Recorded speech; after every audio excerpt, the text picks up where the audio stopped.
चलिए देखिए, हम लोग जो बात कर रहे थे, आइए उसको स्टार्ट किया जाए।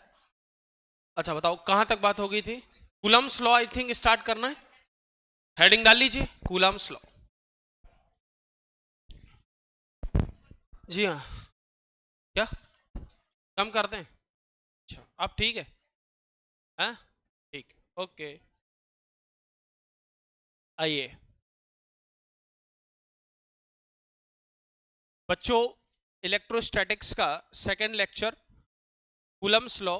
हम फर्स्ट लेक्चर में इसके सारे बेसिक टर्म्स जो हैं वो क्लियर कर चुके थे, है ना। चार्ज की प्रॉपर्टी और चार्जेस में मेथड ऑफ चार्जिंग, कैसे हम किसी बॉडी को चार्ज कर सकते हैं, जिसमें बच्चों एक बहुत ही इंपॉर्टेंट फॉर्मूला निकल के आया था। मैंने आपसे पहले भी कहा था, नीट में एक बार ये क्वेश्चन पूछा जा चुका है। तो मैंने आपसे कहा था कि जब हम कंडक्शन के मेथड से किसी बॉडी को चार्ज करते हैं, यानी टच कराने के बाद, या तो उन बॉडीज को आपस में ऐसे टच करा दो, कोलाइड करा दो, या फिर उन दोनों को एक ऐसे मेटेलिक वायर से जोड़ दो। ऐसा करने के बाद हमारी बॉडीज में चार्जेस का शेयरिंग होने लग जाता है। और ये कब तक होता रहता है? तो अगर आपसे कोई पूछे कि कब तक होगा, तो आप बताइएगा कि जब तक दोनों बॉडीज में पोटेंशियल इक्वल ना हो जाए। क्योंकि चार्जेस का फ्लो हमेशा हाई पोटेंशियल बॉडी से लो पोटेंशियल बॉडी की तरफ होता है। ठीक है।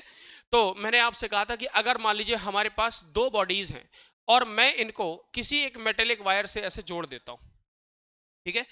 और अच्छा, पहले मान लो मैंने नहीं जोड़ा है, तो ऐसे हम स्विच टाइप का बना देते हैं, और इसमें जो चार्ज है वो Q1 है और इसमें जो चार्ज है वो Q2 है। और अच्छी बात यह है कि दोनों बॉडीज जो हैं वो आइडेंटिकल हैं। कैसी हैं? आइडेंटिकल। आइडेंटिकल का मतलब ये होता है कि दोनों बॉडीज बिल्कुल सेम हैं। ठीक है, हूबहू हैं, एक दूसरे के बिल्कुल एक जैसी है। तो अगर मैं आपसे कहूं तो इनकी डेंसिटी, इनका रेडियस, इनका वॉल्यूम, है ना, इनका मास, इनका वेट सब एक जैसा है। तो हम ये कह सकते हैं कि जब हम इनको ऐसे कनेक्ट कर देंगे, तो आफ्टर कनेक्शन एक्चुअली में अब जो नया चार्ज आएगा इसमें, इन दोनों में जो नया चार्ज आएगा वो आ जाएगा Q1 प्लस Q2/2, और इसमें आ जाएगा Q1 प्लस Q2/2। ये आ जाएगा। समझ में आई बात? तो ऐसे कुछ हम आपको, ये कंडक्शन का मेथड होता है और ये इंपॉर्टेंट है एक्चुअली में। अब आप इसमें कूलम्स लॉ जब आप पढ़ चुके होंगे, तो इसमें आपको सवाल देखने को मिलेंगे। अब कैसे सवाल देखोगे ये हम आगे बात करेंगे। जो बच्चे कल नहीं आए थे, सॉरी कल, हाँ कल मंडे ही तो था। हाँ, तो जो बच्चे कल नहीं थे उनका कुछ ऐसा बहुत खास छूटा नहीं है, एकदम नॉर्मल है, बेसिक से हम लोग चलेंगे। ठीक है, और अच्छे सवालों की प्रैक्टिस भी आज ही से स्टार्ट हो जाएगी। मतलब आपको वेक्टर अच्छे से आना चाहिए, डायरेक्शंस अच्छी से आने चाहिए, वेक्टर्स के कुछ रूल हैं, जैसे वेक्टर एडिशन, है ना, रिजल्टेंट निकालना, एंगल निकालना, ये आपको आने चाहिए। ठीक है, और मुझे लगता है आपको आते भी हैं, वेक्टर इतना बेसिक तो आप सबको आता हुआ होगा। तो चलिए बच्चों, हेडिंग डालिए Coulomb's law.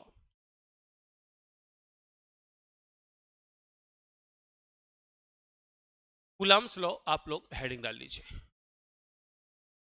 Coulomb's law. Coulomb's law दो चार्ज पार्टिकल्स के बीच लगने वाला जो इलेक्ट्रोस्टैटिक फोर्स है, ये उसको बताता है। आइए, तो अकॉर्डिंग टू दिस लॉ, हम थ्योरी पे बहुत ज़्यादा नहीं जाएंगे, मैं टू द पॉइंट बात करूंगा, क्योंकि थ्योरीज आप पढ़कर आए हैं ऑलरेडी, है ना। तो मैंने कहा मान लो, अब जरा इधर देखिएगा, लिखने का तो काम हम लोग बाद में कर लेंगे। ठीक है, थोड़ी देर समझ लीजिए। जैसे मैंने कहा एक बॉडी ये है, मान लीजिए एक ऐसा, और एक जस्ट ऐसा ही दूसरा पार्टिकल है मेरे पास। मैंने कहा इसमें मैं Q1 चार्ज लेता हूं, इसका मास मैं M ले लेता हूं। दरअसल बात यह है कि मास हमेशा बॉडी के साथ चलता है। ऐसा कभी नहीं हो सकता कि चार्ज हो और मास ना हो, ऐसा होना पॉसिबल नहीं है, ये समझिए आप। दरअसल हम मास कई बार नहीं भी लेंगे तो ये चलेगा। ठीक है, क्योंकि हम इलेक्ट्रोस्टैटिक्स की बात कर रहे हैं, है ना, फोर्सेस की बात कर रहे हैं, चार्जेस के बीच लगने वाला फोर्स देख रहे हैं। तो कई बार ऐसा होगा कि हम मास नहीं भी लेंगे। ठीक है, लेकिन ऐसा बिल्कुल नहीं है कि आप वहां पर मास नहीं ले सकते। क्वेश्चन मास दे सकता है, कभी कभार वो आपसे सेंटर ऑफ मास की बात करने लग जाएगा, तो क्या आप ऐसा कह दोगे कि नहीं सर सवाल गलत है? नहीं, क्योंकि मास है तो सेंटर ऑफ मास भी हो सकता है। ये यस। तो मैंने कहा दूसरा जो चार्ज पार्टिकल है बेटा, इसका मैंने Q2 मास चार्ज लिया है और मास इसका M लिया है। हो सकता है M1 M2 दिया जाए, बात एक ही है। और हमने कहा इनका जो बीच का सेपरेशन है बेटा, एक और बात समझना, ये दोनों चार्जेस कैसे हैं तो बताइएगा पॉइंट चार्ज है। कैसे हैं? Point charge. क्योंकि ये जो फॉर्मूला होता है बेटा, ये जो लॉ होता है, ये आपका पॉइंट चार्जेस के लिए वैलिड होता है। छोटा बिल्कुल पॉइंट चार्ज का मतलब ऐसे एक बालू का कण जैसा, सैंड का पार्टिकल, ऐसा इतना छोटा सा पार्टिकल होता है। ठीक है, तो हम इनकी रेडियस वगैरह नहीं लेंगे, आप ध्यान देना इस बात को। ऐसा ही आपको एक और लॉ मिलता है जिसे हम लोग बोलते हैं ग्रेविटेशन लॉ। सुना होगा आपने। ग्रेविटेशन लॉ जो होता है वो पॉइंट मासेस के लिए वैलिड होता है। ऐसे ही ये आपका पॉइंट चार्जेस के लिए वैलिड होता है। समझ गए ना? इनमें, इसमें और उसमें काफी सिमिलरिटीज नजर आती हैं। कुछ सिमिलरिटीज भी है और कुछ डिफरेंस भी है। ठीक है, हालांकि ये धीरे धीरे बात आपको समझ में आने लग जाएगी, बट आपको पता होना चाहिए। ठीक है, तो ये हमारे दोनों पॉइंट चार्जेस हैं और इनके बीच की सेपरेशन जो है वो मैंने आर ले ली है। तो आपने ये पढ़ा था कि जो लाइक चार्जेस होते हैं, जो सेम चार्जेस होते हैं, वो एक दूसरे को रिपेल करते हैं, और जो डिसलाइक चार्जेस होते हैं या अनलाइक चार्जेस होते हैं वो आपको एक दूसरे पार्टिकल्स को अट्रैक्ट करते हैं। तो कितना अट्रैक्ट करेंगे, किस फोर्स के साथ अट्रैक्ट करेंगे, इसको एक्सप्लेन किया हमारे कूलम साहब ने, और उन्होंने कुछ फॉर्मूले दिए, कुछ रिजल्ट दिए कि अगर ये चार्ज पार्टिकल इस पर एक फोर्स लगाएगा इस डायरेक्शन में, तो फोर्स ऑन 2 ड्यू टू 1 ऐसे लिखते हैं। और ये वाला चार्ज पार्टिकल इस पे, इसको इधर रिपेल करेगा, फोर्स ऑन 1 ड्यू टू 2। अगर मान लीजिए ये पॉजिटिव पॉजिटिव है तो रिपल्सन फील करेंगे, अगर प्लस माइनस होंगे तो अट्रैक्शन फील करेंगे। ये इस बॉडी को इधर अट्रैक्ट करेगा और ये चार्ज पार्टिकल इसको इधर अट्रैक्ट करेगा, तो अट्रैक्शन फोर्स भी हो सकता है, ऐसा कोई जरूरी नहीं है। अच्छा, ये इनकी अलोंग द जॉइनिंग लाइन है, ये आपकी जॉइनिंग लाइन है इन दोनों चार्ज पार्टिकल्स को ज्वाइन करने वाली। तो सर जो इनका फोर्स आता है F21 is equal to F12, ये दोनों फोर्सेस एक दूसरे से इक्वल होते हैं। ये आपका पहला पॉइंट था, ये मैंने दूसरा पॉइंट लिखा है। मतलब अच्छा, दोनों अपोजिट तो इक्वल तो है ही, साथ में एक और लाइन आप लिख सकते हो कि नेगेटिव साइन यहां पर आप लगा सकते हैं ऐसे। जो नेगेटिव साइन है ये क्या बता रहा है? अपोजिट डायरेक्शन, अपोजिट डायरेक्शन बताए, क्योंकि ये न्यूटन साहब के थर्ड लॉ को फॉलो करता है, एक्शन रिएक्शन पेयर बनाते हैं। ये आपने पढ़ा था कि जितने भी रियल फोर्सेस होते हैं वो सारे के सारे एक्शन रिएक्शन पेयर बनाते हैं, ये बात तो आप जानते हैं। अच्छा, ये जो हमारा कूलम साहब ने फोर्स का फॉर्मूला दिया जिसे हम लोग इलेक्ट्रोस्टैटिक फोर्स कहते हैं, ये भी एक टाइप का रियल फोर्स है, जैसे मैग्नेटिक फोर्स है। आगे चल के हम लोग पढ़ेंगे मैग्नेटिक फोर्स के बारे में। तो जो मैग्नेटिक फोर्स होता है वो भी रियल फोर्स होता है, वो भी एक्शन रिएक्शन पेयर बनाता है, और ये आपका ये भी रियल फोर्स है तो एक्शन रिएक्शन पेयर बनाता है। अब आपने कहा सर इसका मैग्नीट्यूड कैसे निकालें, तो मैं आपको बताना चाहूंगा कि फोर्स अगर मैं देखूं यहां पर, है ना, फोर्स हमारे पास ये डायरेक्टली प्रोपोर्शनल होता है, दोनों चार्जेस का मल्टीप्लाई यदि कर दिया जाए तो उससे डायरेक्टली प्रोपोर्शनल होता है Q1 Q2। और दोनों के बीच की सेपरेशन की अगर मैं बात करूं तो R² ऐसे लेते हैं हम लोग। ठीक है, आपने कहा सर मैं दोनों फोर्सेस को F लिख देता हूं, तो F ऑफ E लिख देते हैं, इलेक्ट्रोस्टैटिक फोर्स है चूंकि, तो मैं F सफिक्स में लिख देता हूं E। ये हमारे इस साइन को हटाएंगे तो ये साइन तभी हटता है जब कांस्टेंट या कोफिशिएंट कुछ लगा दिया जाता है। तो मैंने कहा यहां पर एक फोर्स ले, एक कांस्टेंट ले लीजिए बेटा K, और आंसर आ जाता है K Q1 Q2 upon R²। ध्यान दीजिएगा, ऐसा कुछ आता है। ठीक है, तो मैंने कहा ये K Q1 Q2 upon R² ये आ जाएगा। जो K है बेटा इसकी वैल्यू होती है 1/4 पाई एप्सिलॉन नॉट, ये आता है। इसकी वैल्यू होती है 9 × 10⁹ जहां पर एप्सिलॉन नॉट जो होता है इसे हम लोग परमिटिविटी बोलते हैं, परमिटिविटी ऑफ फ्री स्पेस। ठीक है, परमिटिविटी ऑफ फ्री स्पेस, ऐसे इसको हम लोग बोलते हैं, फ्री स्पेस। ठीक है, एक और बात समझना, अभी चल के आगे बात करते हैं। इसका जो वैल्यू होता है वो 8.85 × 10⁻⁻12 न्यूटन मीटर स्क्वायर पर कूलम स्क्वायर ये होती है। एक और बात, इसका यूनिट मैंने लिख दिया है, ये लिखा हुआ है, और इसकी डायमेंशन, ये दोनों ही इंपॉर्टेंट है, लिख लीजिएगा। डायमेंशन निकाल सकते हो इसका, मैंने आपको पढ़ाया हुआ है डायमेंशन, तो आप इसका डायमेंशन भी निकाल सकते हो, लेकिन ध्यान रखिएगा इंपॉर्टेंट है। एक बार एडवांस के पेपर ने इसकी डायमेंशन पूछी थी, है ना, पता नहीं क्यों पूछा था लेकिन पूछा था। ठीक है, तो इसकी डायमेंशन काफी इंपॉर्टेंट है, लिख लीजिएगा, मैं वहां पर नहीं जाऊंगा, मैं डायमेंशन थोड़ी ना बताने जाऊंगा। चलिए, अब इस फॉर्मूले को कई बार आप ऐसे भी देखते हो कि F = 1/4 pi epsilon not × K, और साथ में लिख दिया जाता है Q1 Q2 अपॉन R²। अब बहुत बच्चे इस बात पर कंफ्यूज हो जाते हैं कि सर ये के क्या है। एक्चुअली ये के जो है बेटा यूनिट गलती क्या क्यों? अच्छा ऐसा होता है। एक मिनट एक मिनट एक मिनट एक मिनट मैं चेक कर लेता हूं। तो ये F R square is equal to F R square Q one Q two upon epsilon not. Okay हाँ सही कह रहे हो यार, थैंक यू, नहीं तो अभी गलत हो जाता। कूलम स्क्वायर पर न्यूटन मीटर स्क्वायर। अब ठीक है, अब ठीक है, ओके। ये तो छोटी सी बात है। आइए वापस आइए अपनी चीजों को पढ़ते हैं। तो मैंने कहा यहां पर जो के है ये क्या है जरा समझिएगा। इधर देखिए बेटा, यहां पर जो हमारा ये के है इसे हम लोग एक नाम देते हैं, इसे हम लोग बोलते हैं डाई इलेक्ट्रिक कांस्टेंट। क्या बोलते हैं? Dielectric constant. दरअसल ये मीडियम की प्रॉपर्टी है ना, ये किसी मीडियम की प्रॉपर्टी बताता है बच्चों, ध्यान देना, ये मीडियम की प्रॉपर्टी। अच्छा कई सारे क्वेश्चंस में ये के नहीं होगा, है ना, जनरली के आपको नहीं दिया जाएगा, लेकिन अगर किसी मीडियम की बात आएगी तो वहां पर के को इंक्लूड किया जाएगा। और एक बात, के को बोलते क्या है तो बताइएगा, रिलेटिव परमिटिविटी। क्या होती है? इसे हम लोग रिलेटिव परमिटिविटी बोलते हैं। के को हम लोग नाम देते हैं रिलेटिव परमिटिविटी। सर के का नाम रिलेटिव परमिटिविटी, इसका मतलब अच्छा किसी भी सिस्टम में जब हम रिलेटिव पढ़ते हैं तो किसी के रिस्पेक्ट में पढ़ा जाता है, ये बात आप जानते हैं। क्यों भाई? रिलेटिव पोजीशन का नाम सुना है, रिलेटिव वेलोसिटी का नाम सुना है। रिलेटिव वेलोसिटी हम हमेशा ऐसे लिखते थे कि velocity of A with respect to B. बोलो, रिलेटिव वेलोसिटी ऐसे लिखा जाता था। तो मैं इसको लिखता हूं k is equal to epsilon m upon epsilon not, ऐसे लिखा जाता है। किसी मीडियम का permittivity with respect to free space का परमिटिविटी, समझ गए? इसीलिए इसका कुछ लोग के को एप्सिलॉन r भी लिखते हैं, वो भी ठीक है, गलत नहीं है। रिलेटिव परमिटिविटी इसका नाम दिया जाता है। इसकी के का वैल्यू किसी मीडियम पर डिपेंड करता है बेटा, ध्यान दीजिएगा।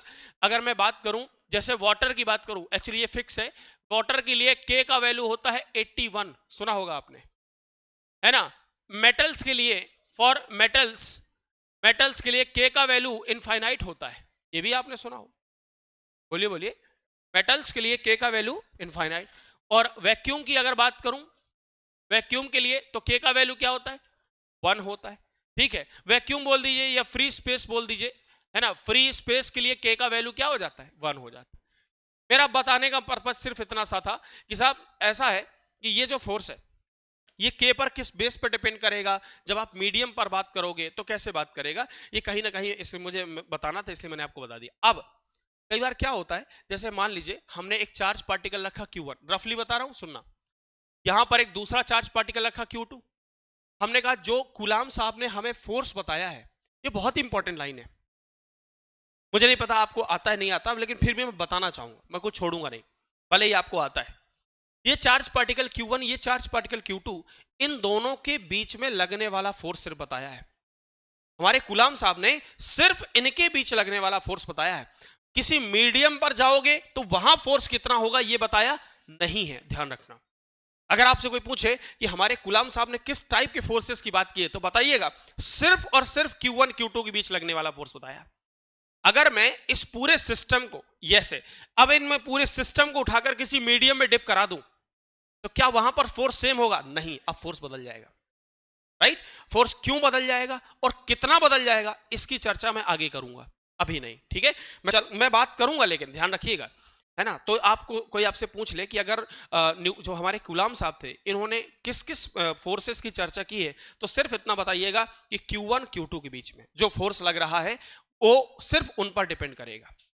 दरअसल बात ये भी है ना कि जो हमारा ये कूलाम साहब का फोर्स का लॉ है, ये हमारा सुपरपोजिशन प्रिंसिपल को फॉलो करता है। यानी कि कोई तीसरा चार्ज पार्टिकल होगा, चौथा चार्ज पार्टिकल होगा, पांचवा होगा, तो सब एक दूसरे से इंडिपेंडेंट होंगे। मतलब Q1 Q2 के बीच अलग लगेगा, Q1 Q3 के बीच अलग फोर्स लगेगा, Q1 Q4 के बीच अलग लगेगा। यानी कोई तीसरा चार्ज पार्टिकल किन्हीं भी दो चार्ज पार्टिकल के बीच के फोर्स को डिस्टर्ब नहीं करेगा। इसे हम लोग सुपरपोजिशन का प्रिंसिपल कहते हैं, राइट। बात समझ में आई? बोलिए। Yes sir. अब कुछ बातें और हैं जिन्हें हम लोग करना है। जैसे मैंने आपको अभी एक पहली बात बताई थी कि सर ये जो फोर्स है ये केवल और केवल पॉइंट चार्जेस के लिए वैलिड है। अच्छा, ये जो लिखा हुआ है ये एक्चुअली में क्या लिखा हुआ है, मैं इसका जरा नाम लिखना चाहूंगा। ये न्यूटन्स थर्ड लॉ को फॉलो करता है। किसको? न्यूटन्स थर्ड लॉ को फॉलो करता है। फॉलो करता है। अच्छा, इसका मतलब क्या हुआ कि सर एक्शन रिएक्शन पेयर जो है ये बनाता है, ये एक्शन रिएक्शन पेयर बनाता है। हमेशा याद रखिए जितने भी रियल फोर्स होते हैं वो सारे के सारे एक्शन रिएक्शन पेयर बनाते हैं। समझ गए ना? Yes sir. अच्छा, एक और बात, always act along the joining line, हमेशा जॉइनिंग लाइन के अलोंग लगेगा। अगर आपसे कोई पूछे कि सर एक्शन रिएक्शन पेयर का मतलब क्या है, तो आप बताइएगा इक्वल एंड अपोजिट, ये तो आप जानते हैं। तो कभी मैं अगर ऐसा फोटो बना दूं कि यहां पर Q1 चार्ज पार्टिकल है, यहां पर R डिस्टेंस पर एक दूसरा चार्ज पार्टिकल रखा है Q2, मैंने कहा इनके बीच में फोर्स लग रहा मान लीजिए F, और एक फोर्स लग रहा है इधर और एक फोर्स लग रहा है इधर, दोनों F है, दोनों की डायरेक्शन अपोजिट है, ये प्लस जे कैप में है, ये माइनस जे कैप में। क्या ये डायग्राम सही है? ये डायग्राम सही नहीं है, क्योंकि ये फोर्स इधर लगना इसका अलाउड ही नहीं है, ये रूल के अगेंस्ट है। तो हमेशा फोर्स कहां लगेगा ये समझ लीजिए, हमेशा force along the joining line लगेगा। ऐसे या तो ऐसे अट्रैक्शन वाला लगेगा या रिपल्सन वाला लगेगा, हमेशा इस लाइन के अलोंग लग सकता है। समझ गए ना? अच्छा, इधर इधर इधर फोटो करना गलत हो जाएगा, ये ध्यान रखिएगा, ठीक है? तो हमेशा जो जॉइनिंग लाइन होगी उसके अलोंग ये फोर्स लगाया जाएगा। Always act along the joining line. समझ में आई बात? एक और बात, ये बच्चों कंजर्वेटिव फोर्स है। कैसा है? कंजर्वेटिव फोर्स है। ध्यान रखिएगा, इसका जो वर्क डन होगा वो पाथ डिपेंडेंट नहीं होगा, जो वर्क डन होगा वो पाथ पर डिपेंड नहीं करेगा। कंजर्वेटिव फोर्स है, ठीक है? हाँ, रियल फोर्स है, ये भी ध्यान रखिएगा। ये आपका कैसा फोर्स है? रियल फोर्स है, ठीक? रियल फोर्स है। तो इतनी बातें आपको इसके बारे में जरूरी इनको याद रखना है, ठीक है? के का वैल्यू याद रखिएगा, क्योंकि कई बार इसको ये कांस्टेंट की वैल्यू आपको मिल जाएगा रही। समझ गए? Any problem? नोट करिए फटाफट।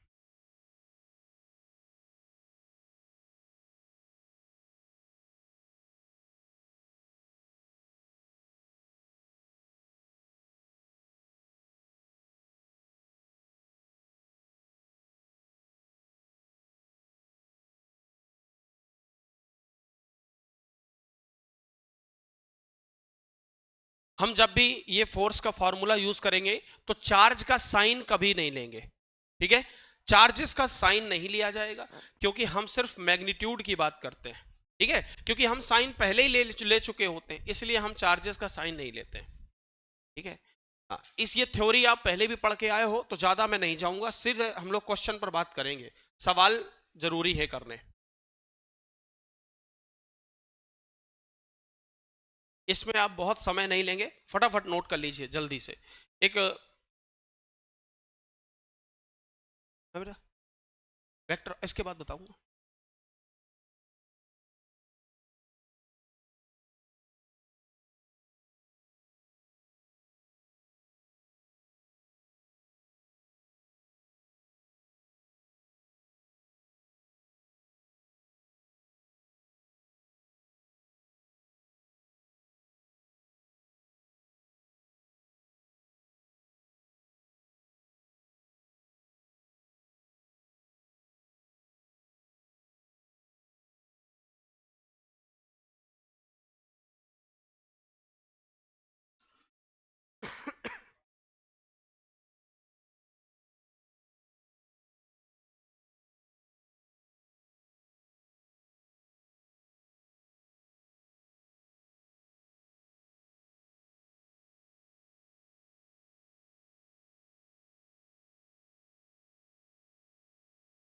हाँ जी, क्या आपने ये नोट कर लिया है?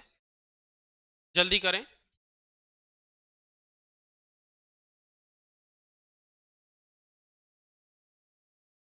इसको ऐसे पढ़ते हैं, force on two due to one, ऐसे पढ़ते हैं, force on two due to one, मतलब सेकंड वाली चार्जेस पे लगने वाला फोर्स किसकी वजह से? वन की वजह से, ऐसा, ठीक है? इसको पढ़ते हैं force on two due to one, इसको पढ़ेंगे force on one due to two, ऐसे पढ़ते हैं। ठीक है, ये तरीका होता है बस लिखने का। खींच लो खींच लो, लो हम खड़े हैं।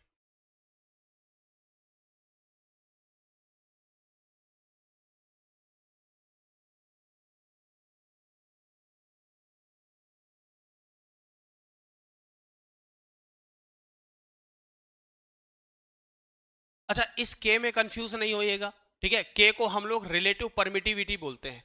किसी मीडियम की permittivity with respect to air की या फ्री स्पेस की परमिटिविटी को हम लोग के का वैल्यू बोल देते हैं, ठीक है। डाई इलेक्ट्रिक कांस्टेंट भी इसी का नाम होता है। हम इसमें सवाल करवाएंगे आपको, और बहुत अच्छे सवाल करवाएंगे। एक रिजल्ट भी दूंगा, उसको डायरेक्ट याद रखना रहेगा आपको।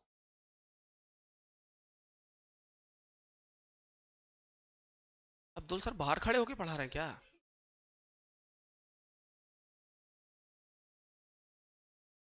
है क्या? चिल्ला चिल्ला के नहीं, आज इनको डांट रहा था मैं प्रतिज्ञा 4 वालों को। अरे यार, ये जेई की तैयारी कर रहे हैं, इनके दिमाग से 12वीं निकल ही नहीं रही है, ये कुछ नया एक्सेप्ट कर ही नहीं रहे हैं। ये उसे कहते हैं सर हम तो पूरा सवाल लगाएंगे। अरे जब शॉर्ट मेथड मौजूद है, उसका तरीका मौजूद है, तो वो सीखो ना। वही 12वीं वाला पूरा ABCD वाला कैलकुलेशन कर रहे हैं। हाँ। हमने कहा चलो 11th वाली फिजिक्स तुमसे नहीं हो रही थी, तुमने मना कर दिया, हमने सेंटर ऑफ मास में बीच में ड्रॉप कर दिया, रोटेशन नहीं पढ़ाया तुम्हें। अब कम से कम 12वीं वाली तो करो, ढंग से करो। अब वही 12वीं वाले पुराने ढर्रे में चलते आओगे कंपटीशन का, फिर क्या मतलब है? आप खुद सोचो ना, आपने जब कूलम्स लॉ पढ़ा था तो कितनी थ्योरी लिखी थी, खुद सोचो। लिखी थी ना? हमने निपटा दिया, हो गया, बस वेक्टर फॉर्म लिखवा दूंगा, कंप्लीट। अब सीधे सवाल लगाएंगे हम।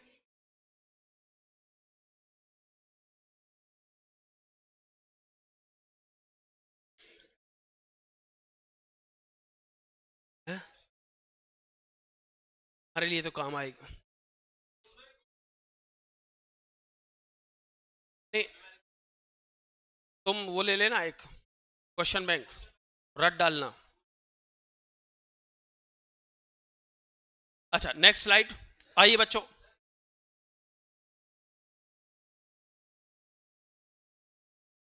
बचा है क्या अभी? अच्छा, देर से आए हो तुम, सुनो इसे इधर वापस एक बार सुन लीजिए। एक्चुअली फॉर्मूला पूरा ये है, 1/4 pi epsilon not into K, right. अब हम के को क्या बोलते हैं? Dielectric constant. ये मीडियम की प्रॉपर्टी है, डिपेंड करता है, अगर आपने इन दोनों चार्ज पार्टिकल्स का कॉम्बिनेशन एयर में रखा है तो के का वैल्यू 1 हो जाता है, समझ गए। और अगर आपने इसको किसी मीडियम में रखा है तो फोर्स बदल जाता है, क्योंकि जो कुलाम साहब ने फोर्स दिया, उसका जो एक्सप्रेशन दिया, जो मैग्नीट्यूड के बारे में बताया, वो केवल Q1 Q2 के बारे में बताया और किसी के बारे में नहीं बताया, समझ गए। तो अगर आप मीडियम में डिप करा दोगे तो फोर्स बदल जाएगा। अब ये कौन डिसाइड करेगा कि मीडियम कैसा है? वो के डिसाइड करेगा। जैसे कोई सरफेस कितनी रफ है, कितनी स्मूथ है, ये म्यू डिसाइड करता था, वैसे ही कोई मीडियम कितना किस तरीके का है, उसकी डाइलेक्ट्रिक कांस्टेंट क्या है, वो चार्जेस में कितना फोर्स डेवलप कर पाएगा, ये के डिसाइड करेगा, समझ गए ना। ऐसा होता है।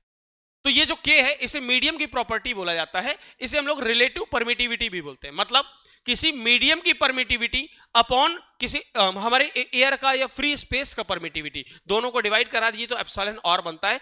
कुछ लोग एप्सिलॉन आर कहते हैं, कुछ लोग के बोल देते हैं, बात है की, समझ गए ना। ठीक है, आइए अगला फोटो। बच्चों 1 मिनट सुनिए, छापना मत। हेलो, इधर 1 मिनट सुन लीजिए। क्या आपको ये चीजें क्लियर हैं? रिस्पॉन्स कीजिए। अच्छा, अलोंग द जॉइनिंग लाइन का मतलब समझ गए आप? जैसे मैं एक छोटा सा फोटो बनाकर आपको दिखाना चाहूंगा। जैसे मैं आपसे कहूं कि ये मान लीजिए एक ट्रायंगल है, इक्विलेटरल ट्रायंगल मान लीजिए, ठीक। ये वाली साइड आपकी एल है, ये वाली भी साइड आपकी एल है, और ये वाली साइड आपकी एल है, ऐसे ले लीजिए। तो हमने कहा मान लीजिए कि यहां पर एक चार्ज पार्टिकल है बेटा, दिस इज Q1, या चलो क्यू क्यू क्यू रख लो, Q Q Q, 3 charge particles हमने रख लिए। पहला सवाल यही वाला करवाऊंगा, लेकिन अभी सवाल नहीं करवा रहा हूं, अभी आपको तरीका समझा रहा हूं। तो मैं ये कहना चाह रहा हूं कि ये वाला चार्ज पार्टिकल इस पर फोर्स लगाएगा अलोंग द जॉइनिंग लाइन, उसी उसी लाइन के अलोंग लगाएगा जिस लाइन पे हमारा जो जॉइनिंग हो रही है, ठीक है। आर्यन थोड़ा इधर आ जाओ। दूसरा, मैंने कहा ये चार्ज पार्टिकल इस पर भी फोर्स लगाएगा इस डायरेक्शन में, यस और नो? रिस्पॉन्स कीजिए। ये वाला चार्ज पार्टिकल इस पर इसको फोर्स लगाएगा, धक्का देगा इस डायरेक्शन में, क्योंकि सारे पॉजिटिव है। ये चार्ज पार्टिकल इस पर फोर्स लगाएगा इस डायरेक्शन में, ये चार्ज पार्टिकल इस पर फोर्स लगाएगा इस डायरेक्शन में, और ये इस पर फोर्स लगाएगा इस डायरेक्शन में।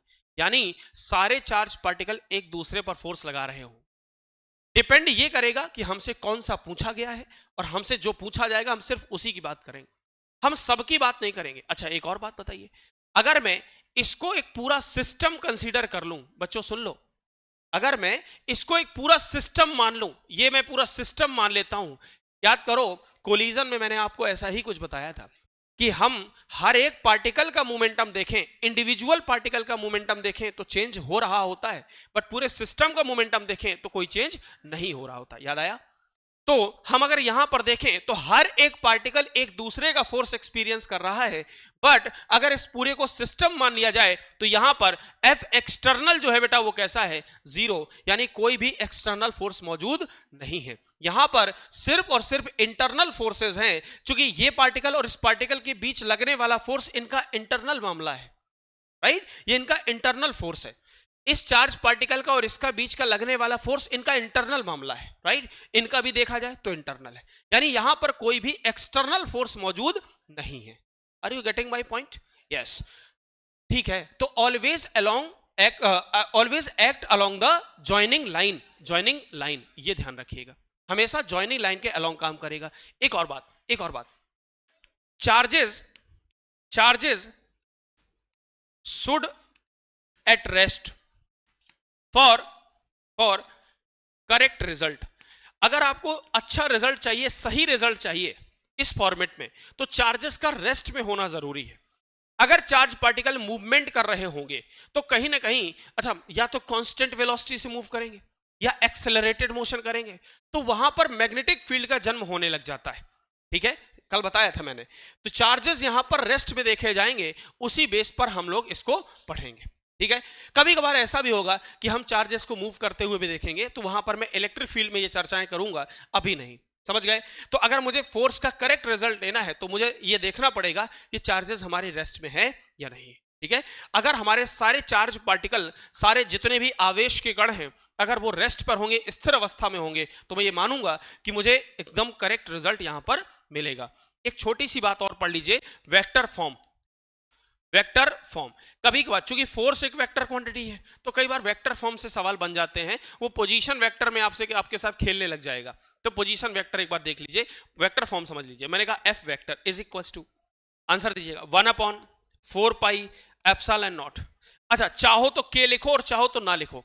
अगर नहीं लिखोगे तो ये मैं मान लूंगा कि तुम फ्री स्पेस की या वैक्यूम की बात कर रहे हो, राइट? और अगर लिखोगे तो मैं ये मान लूंगा कि तुम किसी मीडियम की बात कर रहे हो।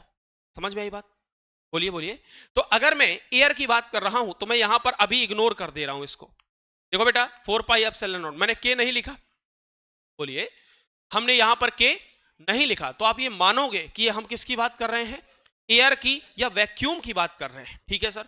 अच्छा, चार्जेस जो होते हैं, जो आवेश होता है, जो चार्ज होता है, वो हमारा स्केलर क्वांटिटी है। ये बात आप मानते हो? तो सर स्केलर क्वांटिटी में डायरेक्शन का कोई रोल है नहीं, तो Q1 Q2 लिख दीजिए। अब बचता कौन? Position vector. अब यहां पर हमें देखना पड़ेगा, तो मैं यहां लिख देता हूं R²। और बेटा डायरेक्शन कौन बताता है? क्या आप मुझे बता सकते हो डायरेक्शन कौन बताता है? Unit vector, exactly, R cap. तो मैं यहां पर लिखूंगा आर कैप चाहिए मुझे, लेकिन आर कैप आएगा कैसे? मैंने कहा सुनो कैसे आएगा, यहां देखिए, डब्बे को देखना। आपने कहा सर किसी वेक्टर में दो बातें होती हैं, एक उसका मैग्नीट्यूड और एक उसकी डायरेक्शन। यस और नो? किसी भी वेक्टर क्वांटिटी में दो बातें होती, एक उसका डायरेक्शन होता है, दूसरा मैग्नीट्यूड होता है। तो मैंने कहा मुझे सिर्फ डायरेक्शन चाहिए, तो मैंने कहा ये आर कैप यहां से उठा लीजिए। आर कैप की वैल्यू आ जाएगी बेटा आर वेक्टर अपॉन आर का मॉड। यस और नो? सही बात है। तो मैंने कहा अगर मैं आर कैप की जगह पर लिखूंगा तो मुझे एफ वेक्टर की वैल्यू यहां से मिल जाएगी। This is 1/4 pi epsilon not into Q1 Q2 upon R square into R की जगह पर लिख दूंगा आर वेक्टर अपॉन आर का मॉड। चेक करो। आपने कहा सर ये भी तो मैग्नीट्यूड ही है, तो दोनों को अगर मर्ज कर दिया जाए, तो मैं कलर चेंज करके उधर लिख दे रहा हूं, ऐसे आ जाएगा। यहां पर देखिएगा, यहां पर आ जाएगा force F vector is equal to 1/4 4 pi epsilon not into Q1 Q2 upon R की power 3 into R vector R cap.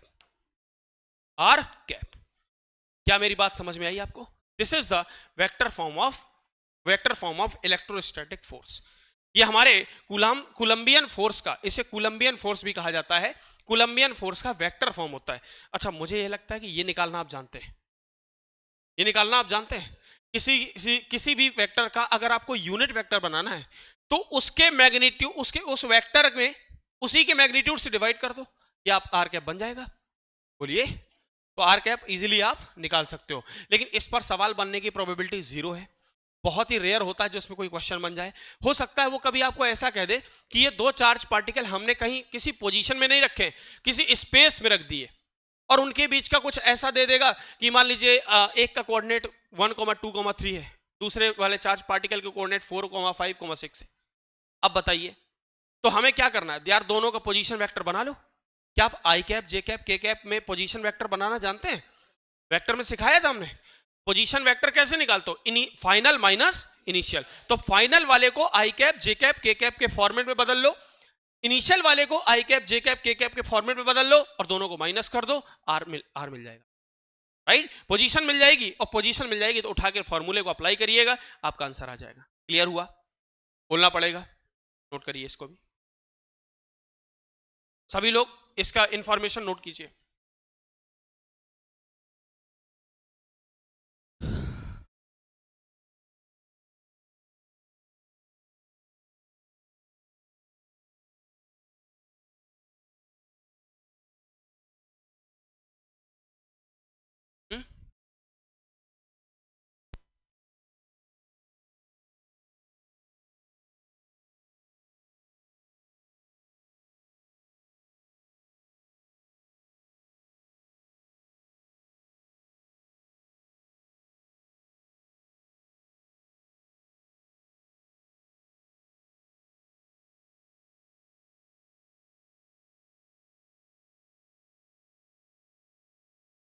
सही बताया।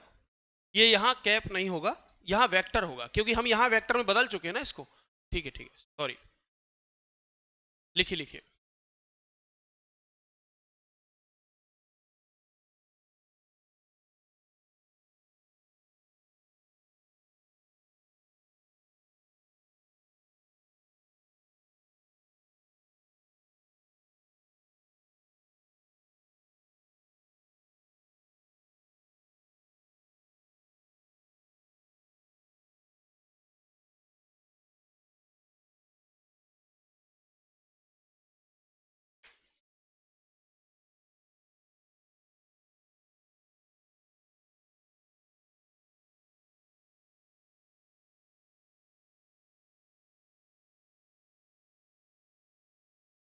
जल्दी जल्दी करो भाई।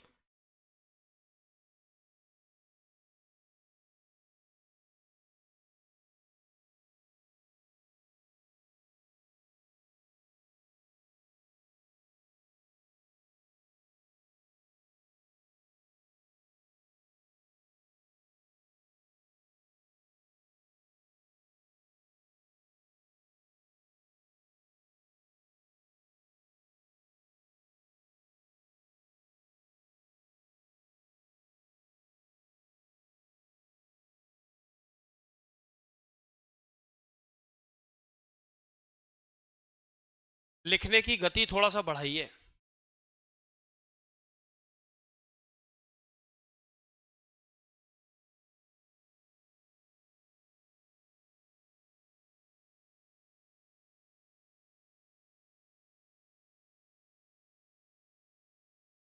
मुझे लगता है आपने नोट कर लिया है।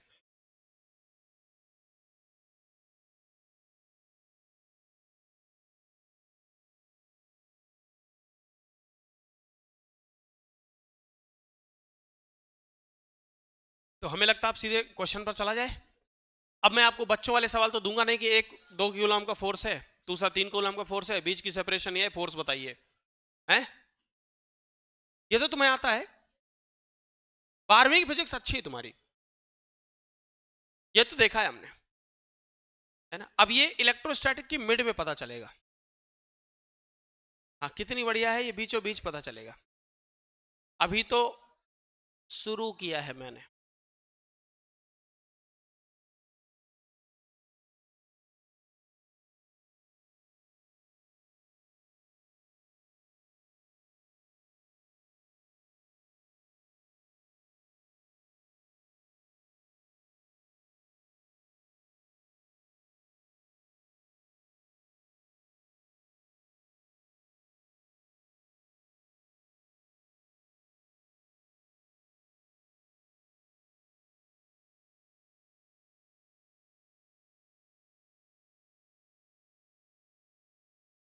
चलें आगे।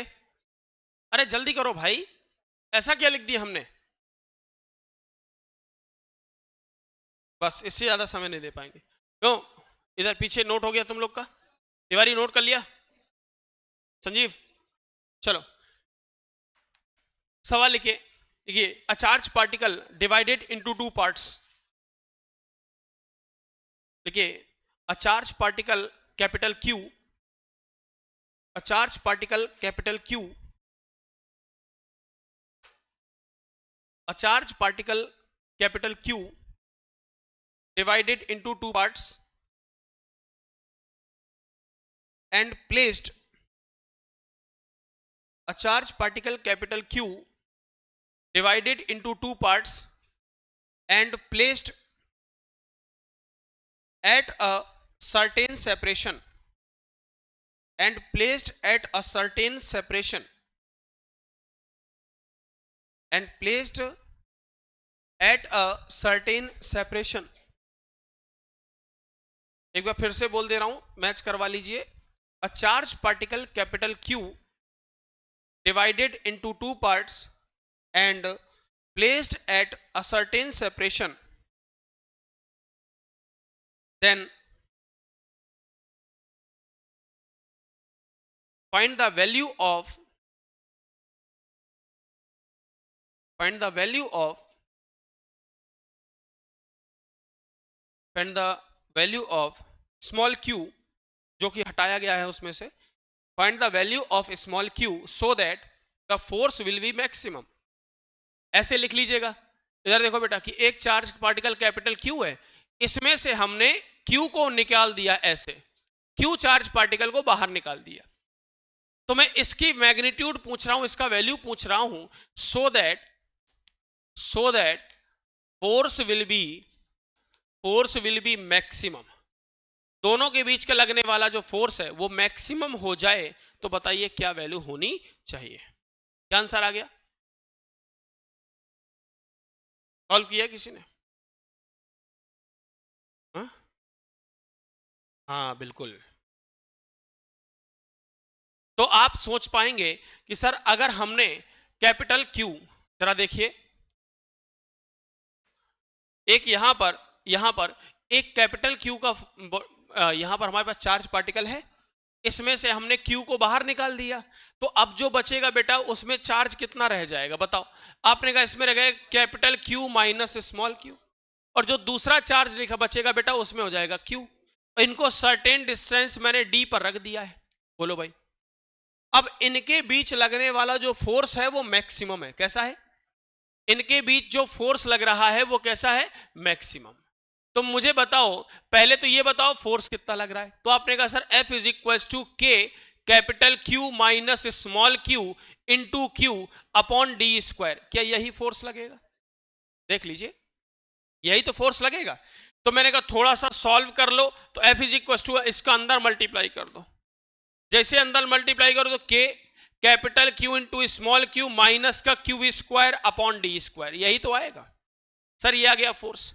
याद करो, मैंने आपको बहुत कायदे से मैक्सिमा मिनिमा पढ़ाया है।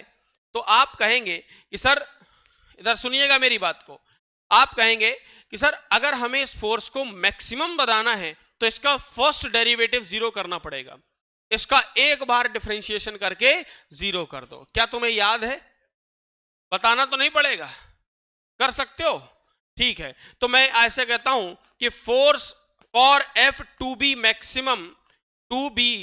मैक्सिमम, यहां पर मैं लिख सकता हूं dF अपॉन dQ जो हो जाएगा वो क्या होगा? जीरो कर दीजिए।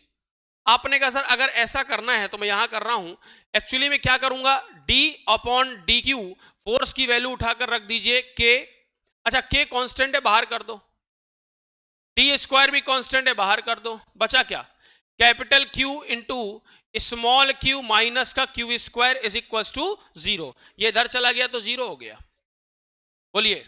तो यहां पर देखिए क्यू का हो गया 1 और इसका हो जाएगा क्यू माइनस 2q, चेक करो, इसका हो जाएगा कैपिटल क्यू माइनस 2q, इसका तो 1 हो गया ना, ठीक है, तो इज इक्वल टू 0, तो यहां से कैपिटल क्यू बराबर आ जाएगा 2 स्मॉल क्यू, तो स्मॉल क्यू का वैल्यू आ गया कैपिटल क्यू बाई 2, यानी आधा कर दोगे तो मैक्सिमम फोर्स लगेगा। नहीं समझे, नहीं समझे यार तुम, बोलो बोलो, क्लियर हुआ? अगर आप इसे प्रैक्टिकल फील करना चाहते हैं तो प्रैक्टिकल करवा देता हूं, सुन ले। मैंने कहा मान ले 10 कूलम का एक फोर्स था, कितना, तो उनको दो पार्ट में ब्रेक करोगे, इनके बीच मैक्सिमम फोर्स लगे, तो उनको आधा आधा कर, एक 5 कूलम करोगे तो 5 इंटू 5 25 लगेगा, और इसमें से कोई और रेशियो करके देख लो, नहीं लगेगा। एक 6 और 4 कर लो, 6 चौको 24, 25 थोड़ी है? एक 8 और 2 कर ले, 8 दूनी 16, 5 और 5 करेगा तो 25 लगेगा मैक्सिमम फोर्स, बोलिए यस और नो, छापो जल्दी।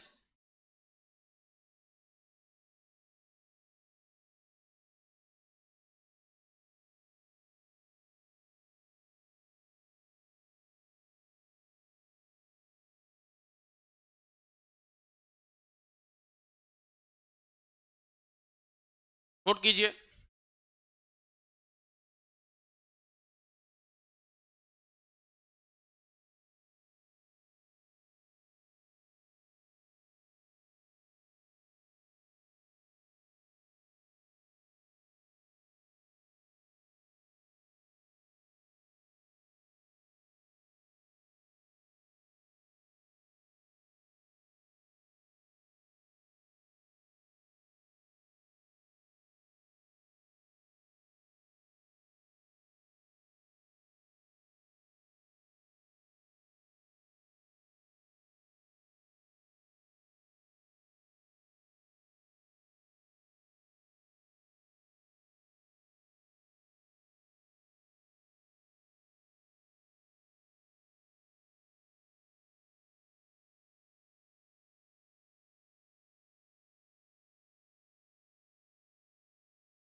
क्या आपने नोट कर लिया?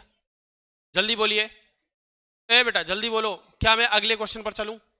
अब सवाल ही सवाल करना है, जब तक कि पूरे कंसेप्ट के सवाल हो नहीं जाते। बोलो चलें आगे, ठीक है, आइए अगला क्वेश्चन देखो बेटा, एग्जाम्पल नंबर 2, आइए आइए, देखो बेटा हमसे कहा गया कि, इधर सुनो पहले डायग्राम समझ लीजिए क्वेश्चन का। हमसे कहा गया कि दो चार्ज पार्टिकल है ऐसे, और इन दोनों को मैंने ऐसे रखा है, ऐसे, सही है, दोनों पे चार्ज है Q1 एंड Q2, देख लो आराम से, Q1 एंड Q2, और दोनों को अभी कनेक्ट नहीं किया गया है, ठीक है। दोनों के बीच की सेपरेशन मैंने आपको दी हुई है, दोनों के बीच की सेपरेशन दी हुई है 3 मीटर, कितना, दोनों एक दूसरे से 3 मीटर की दूरी पर है। एक सवाल ऐसा भी कर लो, चूंकि आपको कंसेप्ट क्लियर रहेगा, 3 मीटर की डिस्टेंस पे रखे हुए, अच्छा दोनों प्लस प्लस है, तो जाहिर सी बात है दोनों एक दूसरे को रिपेल कर रहे होंगे, तो मैंने कहा ये इधर इसको इधर रिपेल कर रहा है, ये इसको इधर रिपेल कर रहा है, और दोनों का फोर्स जो के लिए फोर्स लग रहा है 8 इंटू 10 की पावर माइनस का 9 न्यूटन, ठीक है। मैं यहां लिख दे रहा हूं बोथ बॉडीज, अभी नोट नहीं करना, बोथ बॉडीज आर आइडेंटिकल, ठीक है, बोथ बॉडीज आर आइडेंटिकल, ये बताया जाएगा आपको, ये सवाल में कहेगा आपसे, ठीक है sir, okay. And connected by a metallic wire they begins to repel each other, force of 9.3 newton. सुनिएगा, एक मिनट, कुछ डेटा गलत तो नहीं ले लिया, थोड़ा सा हो गया, एक मिनट सुनिए, ये 9 नहीं है, दरअसल -3 है, -3 न्यूटन, ठीक है। अब क्या हुआ, सुनो सुनो, अब हुआ क्या, हमने इस वाली पूरी फोटो को उठाया, कॉपी किया और यहां रख दिया। अब क्या हुआ, मैंने इसको ऐसे कनेक्ट कर दिया, जब मैंने इसको कनेक्ट कर दिया और दोनों के बीच की सेपरेशन अभी वही है, तो अब जो फोर्स लगने लगा F डैश, अब जो फोर्स लगने लगा F डैश वो कितना हो गया बताइए, 9 इंटू 10⁻³ न्यूटन, इतना हो गया। और अब चार्ज हो जाएगा Q डैश, Q2 डैश, और ये हो जाएगा Q1 डैश। अच्छा बताओ, चार्ज वही रहेगा क्या? चार्ज वही रहेगा? नहीं ना, अब तो कंडक्शन का प्रोसेस होगा, तो चार्ज कुछ अलग हो जाएगा। अब जो नया फोर्स आया है वो 9 इंटू 10⁻³ न्यूटन आया। तो इन्होंने हमसे पूछा है कि find the initial charges on the sphere, find the initial charges, initial charges यानी Q1 कॉमा Q2, ये आपसे पूछा, जो पहले चार्ज था Q1 Q2 वो आपसे पूछा गया है। समझ में आई बात? नोट करो, देख क्या रहे हो? हाँ लिखो, एक बार प्रयास कीजिए, आप इसका पूरा कैलकुलेशन एक बार अच्छे से करना, क्योंकि कैलकुलेशन थोड़ा बड़ा आएगा बेटा, है ना।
आइए, क्या आपने कैलकुलेशन किया?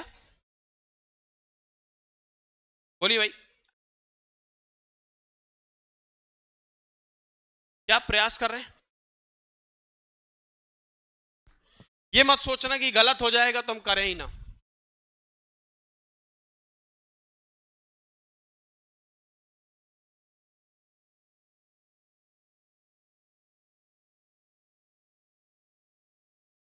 थोड़ा गड़बड़ है, चेक करो।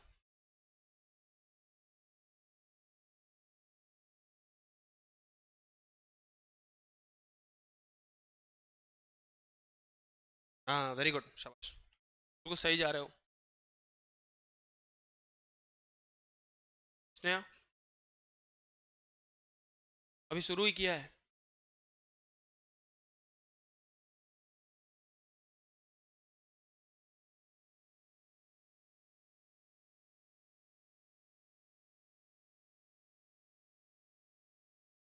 जहां तक करते जाओ करते जाओ, ठीक है।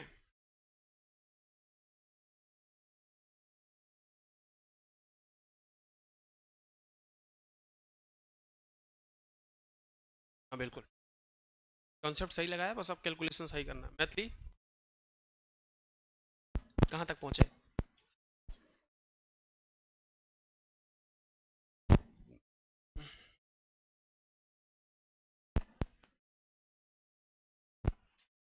बारहवीं वाला है।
हाँ, चलें आगे। आइए मैं इसका एक जनरल आपको कैलकुलेशन समझाता हूं। कुछ बच्चों ने क्या है, अंश देखो तुमने कहां गलती की है। तुमने Q1 और Q2 को बराबर कर दिया। हाँ, तो बराबर कैसे होगा? इक्वल नहीं होता है। तो अगर ये Q1 Q दोनों होते तो Q प्लस Q आधा आधा चला जाता, Q प्लस Q बाई 2। अब होगा Q1 प्लस Q2 बाई 2। तो यही बात तो बताई थी शुरुआत में। देखो सबसे पहले कहां गया वो पेज, शायद हटा दिया मैंने, हटा दिया ना। हाँ, सबसे पहले यही बात बताई थी। हाँ, अरे भाई मैं क्या कह रहा था कि जब बॉडीज आइडेंटिकल होती हैं तो उनमें दोनों का एवरेज आ जाता है। हम्म हम्म हम्म हम्म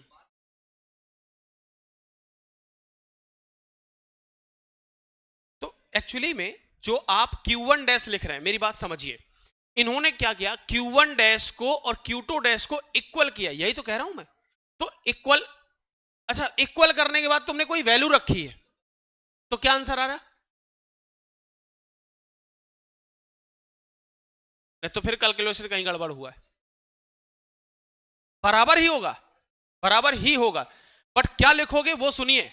आप Q1 डैश की वैल्यू लिखोगे Q1 प्लस Q2 बाई 2, और Q2 डैश की वैल्यू लिखोगे Q1 प्लस Q2 बाई 2। ये लिखा जाएगा, समझ गए? तब आप कैलकुलेशन सही परफॉर्म कर पाओगे। अब सुनो मेरी बात, इधर आइए, वापस आइए। यहां पर F की वैल्यू बोलो क्या क्या आई थी?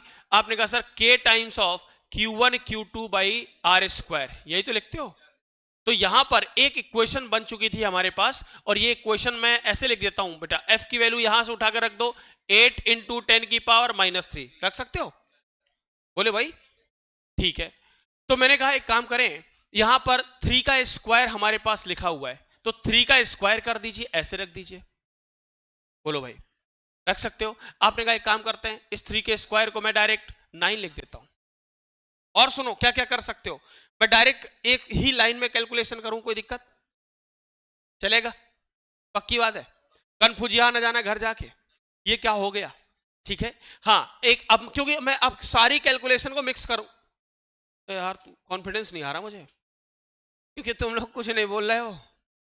नहीं मैं पूरी एक साथ करूंगा, रहने दो भाई, रिस्क नहीं ले सकते। आइए सुनो इनिशियल फोटो से, इधर देखिएगा। हमने कहा पहला फोटो ये कह रहा था F is equals to K times of Q1 Q2 by are square, यही तो था। इनिशियल फोर्स कितना था? 8 इंटू 10 की पावर माइनस 3, के की वैल्यू बेटा 9 इंटू 10 की पावर 9, और ये आ जाएगा Q1 into Q2 upon R square. R square की जगह पर आ जाएगा 9, यस और नो? क्योंकि 3 का स्क्वायर करोगे 9 आ जाएगा, देखते चलना। आपने कहा इस 9 से ये 9 कैंसिल आउट हो जाए।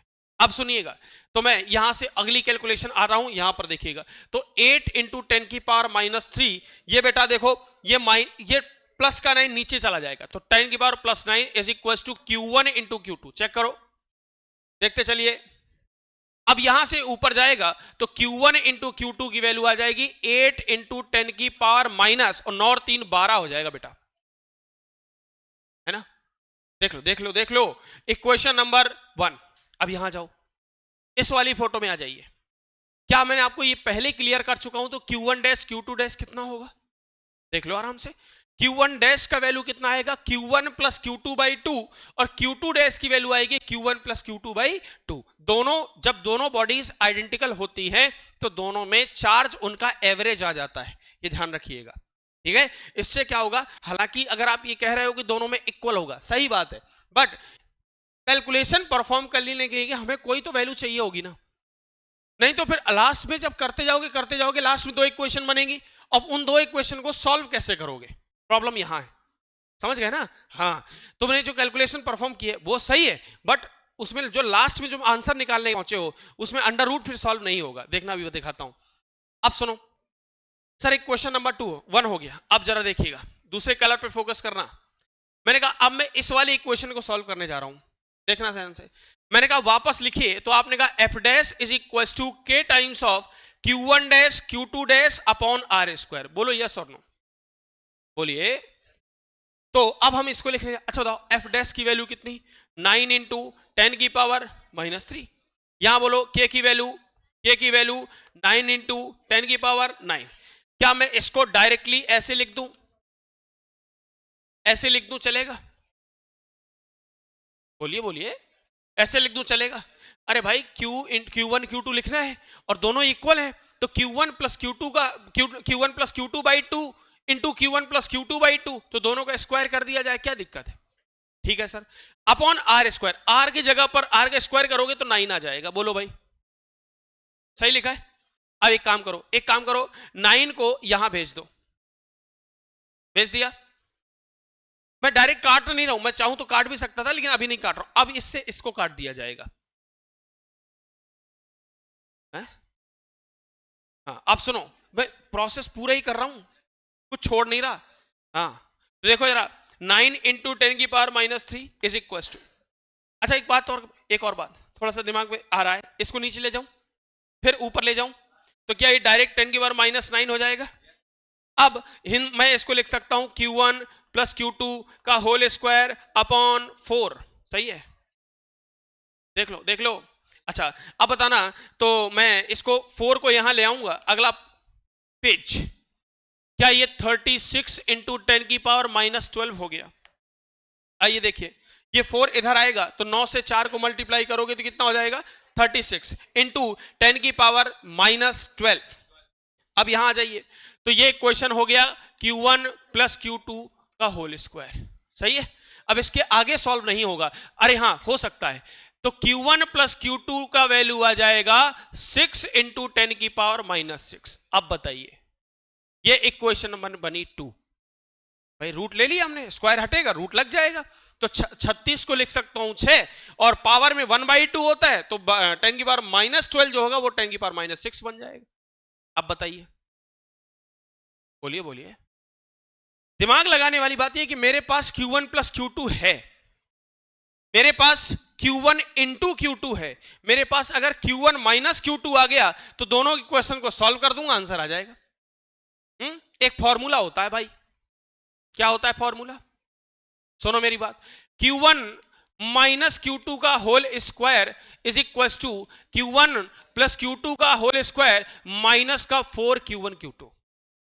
याद है क्या? याद था? बहुत अच्छे। अगर नहीं याद तो रट लेना, क्योंकि इसका डेरिवेशन नहीं कर पाऊंगा मैं, इतना समय नहीं हमारे पास।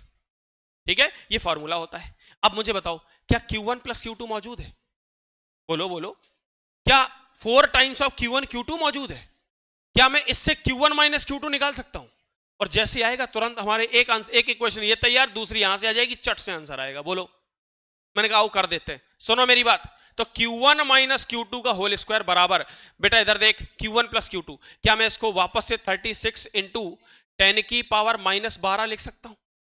माइनस का 4 इंटू, देख जरा Q1 Q2 मेरे पास था, ये है 8 इंटू 10 की पावर -12। लिख दे लिख दे लिख दे 8 इंटू 10 की पावर -12। तो देखो जरा, यहां से Q1 माइनस Q2 का होल स्क्वायर कुछ आ रहा है क्या? 8 चौको 32, तो 36, एक काम कर, सुन सुन सुन, 10 की पावर -12 को कॉमन ले ले, तो 36 माइनस का 32 आ जाएगा। ये कैलकुलेशन करने का तरीका है, मैथली समझना। तो यहां पर क्या आ जाएगा बताओ? Q1 माइनस Q2 का होल स्क्वायर बराबर, क्या ये 4 इंटू 10 की पावर -12 हो जाएगा? तो क्या मैं लिख सकता हूं Q1 माइनस Q2 बराबर आ जाएगा 2 इंटू 10 की पावर -6? बोल, ये आ गया इक्वेशन नंबर 3 आ गया। अब सेकंड वाली इक्वेशन को, थर्ड वाली इक्वेशन को सॉल्व कर लो। तो मैंने कहा देख जरा, Q1 प्लस Q2 बराबर 6 इंटू 10 की पावर -6, और Q1 minus Q2 is equal to 2 into 10 की पावर -6। बोलो भाई, क्या दोनों इक्वेशन को जोड़ दिया जाए? दोनों ये कट जाएंगे तो आंसर कितना आ गया? इज इक्वल टू, इसको जोड़ोगे कितना आएगा? बोलो बोलो, क्या ये डायरेक्ट 8 इंटू 10 की पावर -6 लिख सकता हूं? तो Q1 की वैल्यू आ गई 4 इंटू 10 की पावर -6, या एक काम कर, Q1 की वैल्यू को 4 माइक्रो कूलम भी लिख सकता है। समझे? तो सुनो, अगर Q1 मिल गया तो Q1 को उठा के वहां पटक दो, तो 6 में से 4 माइनस होंगे तो Q2 वाला 2 माइक्रोकूलम आपका आंसर आ जाएगा। यही आपके आंसर से। क्या बात समझ में आई? तो इससे दो चीजें सीखने को मिली। सुनो कि अगर कभी कंडक्शन का प्रोसेस ऐसे फोर्स में मिक्स करके पूछेगा तब क्या करना है, पहली बात। और दूसरा, ये फॉर्मूला बेटा याद कर लेना, क्योंकि कई बार आपको ऐसे फॉर्मूले मिलेंगे। ठीक है, इलेक्ट्रोस्टैटिक्स में कहीं कहीं कैलकुलेशन बहुत खतरनाक होती है, तो प्लीज उसके लिए आप तैयार रहिएगा। ठीक है, और जहां मुझे लगेगा कि ये कैलकुलेशन आपके काम की नहीं है, मैं सबको छोड़ के डायरेक्ट रिजल्ट लिखवा दूंगा। समझ गए? वो याद रखने वाली चीजें होंगी, ध्यान रखिएगा। इस सवाल को आपको करना चाहिए था, अब इसको सॉल्व कर लीजिए। अगर आप कहेंगे तो ऐसा क्वेश्चन मैं एक प्रैक्टिस के लिए भी दे दूंगा आपको। ठीक है, लिख डालिए।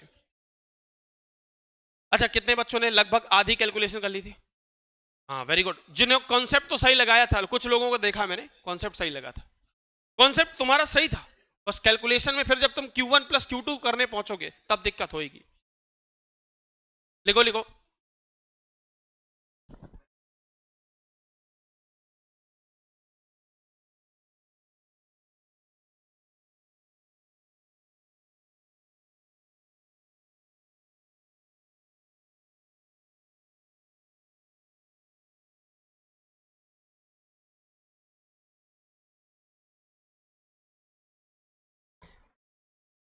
टाइम कर दोगे?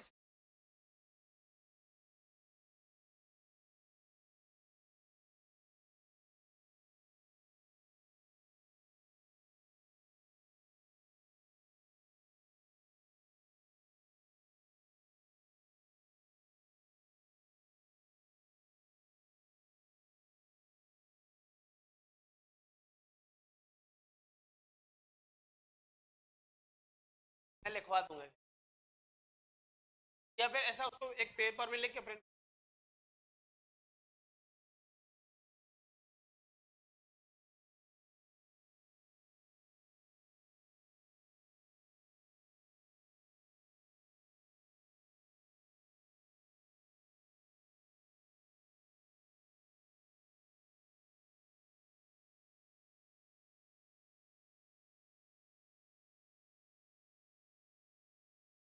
ज्यादा नहीं देंगे, लिमिटेड देंगे।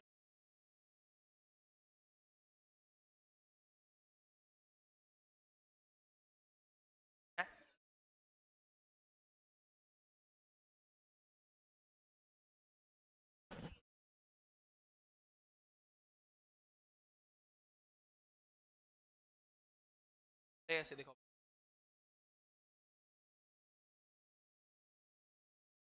हाँ दे दूँ, इसका कोऑर्डिनेट दे दूँ।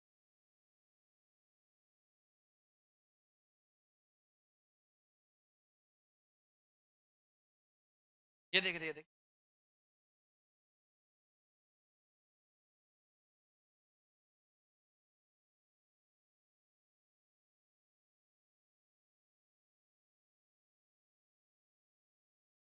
बराबर करना।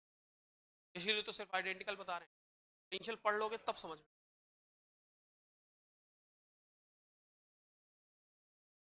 हाँ, क्या आपने ये पेज नोट कर लिया? ये भाई सुनो, पूरी कैलकुलेशन नोट कर रहे हो क्या? कर लो कर लो। ठीक है, कैलकुलेशन कोई बात नहीं, नोट कर लो, लेकिन एक ही सवाल करवाऊंगा इसका। ठीक है, अगला सवाल होमवर्क दे दूंगा ऐसा ही। ठीक है, तो उसमें प्रैक्टिस कर लेना आप लोग। चलें आगे, जल्दी करो यार, बताओ 1 घंटा हो गया पढ़ाते हुए, 2 सवाल करवा पाए।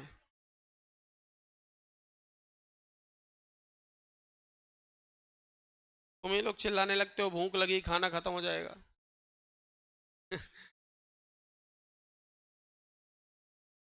हाँ, एक दिन एक बच्चा वो बैठा था, वो कह रहा सर चावल चावल बचते हैं। हाँ, कह रहा हम देर से जाते हैं पर चावल चावल बचते हैं। हमने कहा नहीं यार, तुम जल्दी चले जाओ, चावल ना खाओ।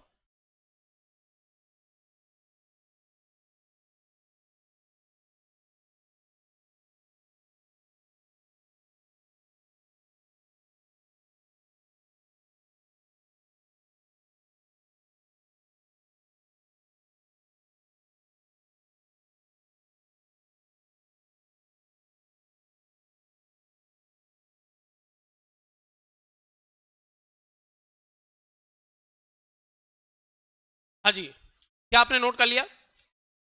जल्दी हाथ को 80-90 की स्पीड में चलाओ।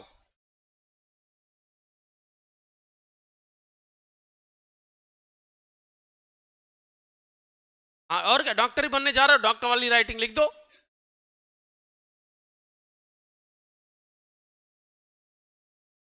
है नहीं, कुछ डॉक्टर जानबूझ के गंदी लिखते हैं, कुछ की होती है और कुछ जानबूझ के लिखते हैं। स्पेलिंग नहीं पता रहता, अरे तो आगे वाला ठीक ठाक लिख दो यार, कुछ लोग हाँ, अजीब से लिखते हैं, पता नहीं क्या ही लिख देते हैं। पैरासीटामोल लिखना होता है, पी नहीं बनाते ठीक से यार वो लोग। अच्छा, कुछ लोग इसलिए भी लिखते हैं कि हमारा जो वो है वही समझ पाएगा, उससे उनका कमीशन सेट रहता है। आप लोग ऐसा मत करना, ठीक है। डॉक्टरों के पास वैसे बहुत पैसा होता है। नहीं, बिल्कुल सही बात बता रहे हैं। डॉक्टर मरते दम तक पैसा कमाता है गुरु। एक बात और बता दें, बस एक बार बन जाओ पहले। हैं? क्या कह रहे हो? हाँ, उसके लिए उसे पढ़ना बहुत पड़ता है। एमबीबीएस करेगा, फिर एमएस करेगा, एमडी करेगा, है ना, तब जाके वो ऐसा अच्छा डॉक्टर बन पाता है। एमबीबीएस की तो आजकल कोई औकात ही नहीं रह गई, कोई औकात नहीं, दिखाते नहीं कोई उसको। हाँ, ये है कि गवर्नमेंट हॉस्पिटल में कहीं जॉब मिल जाता है, 1.5-2 लाख रुपए आने लग जाते हैं महीने के। बहुत 60,000 स्टार्टिंग होती है ना। हाँ, लेकिन उसके लिए जैसे आप, आपको लग रहा होगा अभी आप नीट जब क्वालिफाई करोगे ना, तो इसका मतलब आपने 10वीं का एग्जाम पास किया है। हाँ, नीट एग्जाम क्वालिफाई करने का मतलब कि 10वीं एग्जाम पास किया तुमने। फिर 5 साल तुम पढ़ोगे, ठीक है, फिर चौथे साल तुम्हारी प्रैक्टिस स्टार्ट होगी, फिर 1 साल प्रैक्टिस करोगे, फिर एमबीबीएस की तुम्हें डिग्री मिलेगी, फिर तुम उसकी पीजी की पढ़ाई करोगे, फिर तुम मास्टर्स लिखोगे, समझे। मास्टर्स लिखने के बाद कहीं एमडी वगैरह की पोस्ट पर पहुंचोगे, फिर उसके बाद आपसे लगभग 8 साल बाद, समझे, तुम किसी चीज के स्पेशलिस्ट बन पाओ। हकीकत है ये, है। हाँ, हाँ, कम से कम 10 से 12-13 साल बाद। और क्या है, हल्की फुल्की चीजें थोड़ी है। लेकिन फिर ये भी है कि एक बार आदमी बनने के बाद फिर उसकी कोई था नहीं होती। चलें आगे, सवाल लिखिए। मैं आपको हसीन सपने दिखा रहा हूं अभी फिलहाल, तो सवाल लिखिए फिलहाल। हैं? रसिया से जो बन के आते हैं? अच्छा, सवाल लिखो, नहीं तुमको भी रसिया जाना पड़ेगा। लिखिए लिखिए लिखिए, 2 आइडेंटिकल स्फीयर्स, जल्दी करो। 2 identical spheres are placed at 3 meter apart. 2 identical spheres are placed at 3 meter apart. 3 meter apart and attract each other. 3 meter apart and attract each other with a force of with a force of with a force of 2.4 into 10 की power -3 Newton.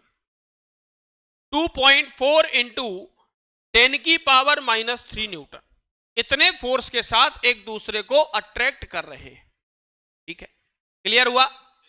आगे लिखिए। हाँ, अब नहीं देखेगा तुमको। हाँ, लिखिए। Now spheres are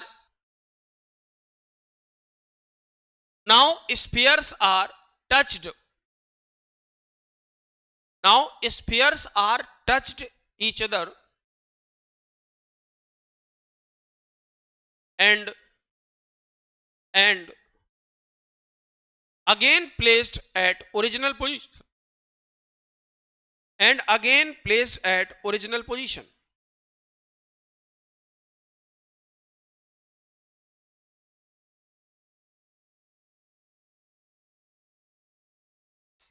Now again placed at original position then then they start repel with a force of they start repel with a force of 1 into 10 की पावर माइनस 3 न्यूटन 1 into 10 की पावर माइनस 3 न्यूटन 1 into 10 की power minus 3 Newton then find initial charges on the spheres then find initial charges on the spheres same सवाल है, कोई changes नहीं है, ध्यान रखना। और हाँ, Q1 Q2 के साइन लेना मत, क्योंकि पहले से आपने अट्रैक्शन रिपल्सन दिखा रखा है, ठीक है। प्लस माइनस चार्जेस के साइन मत लीजिएगा, समझ गए। यहां भी कंडक्शन का प्रोसेस है, यहां भी आइडेंटिकल स्फीयर्स हैं, दोनों को हमने कोलाइड करवाया है। जब कोलाइड कराओगे तो टकराएंगे, टकराने का मतलब टच होंगे, और टच होने का मतलब दोनों में चार्जेस की शेयरिंग हो जाएगी, समझ गए, सेम टू सेम। और नया चार्ज कितना आएगा, Q1 प्लस Q2 बाई 2। पहले तुम क्या मानोगे, Q1 एंड Q2, क्या सवाल कर लोगे। आपके सिर्फ कैलकुलेशन प्रैक्टिस के लिए सवाल दिया है मैंने, और कोई इसमें नई बात नहीं है। अब आइए हम लोग अलग से नेक्स्ट क्वेश्चन प्रैक्टिस करते हैं। पहला सवाल जो कि बहुत ही आसान है, सभी लोग मेरे साथ साथ नोट करें और सॉल्व करें। अगला क्वेश्चन यहां पर सवाल कुछ ऐसा है कि यहां पर एक चार्ज पार्टिकल Q रखा है, इक्विलेटरल ट्रायंगल है ये, यहां लिख दे रहा हूं equilateral triangle with side length L, but with side length L। Equilateral triangle तो जानते होगे, सबकी साइड क्या होती है, इक्वल होती है। और चलने दो ना, सर्दी लग रही क्या, तबीयत ठीक नहीं है तो एक्चुअली सफोकेशन हो रहा है ना। तुम ऐसा करो, थोड़ा सा इधर बैठ जाओ, है ना, या इसमें बैठ जाओ, इसमें यहां नहीं लगेगी।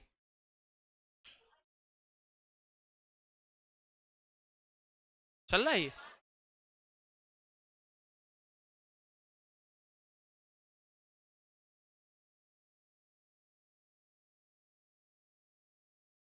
चलने लगा, चलेगा।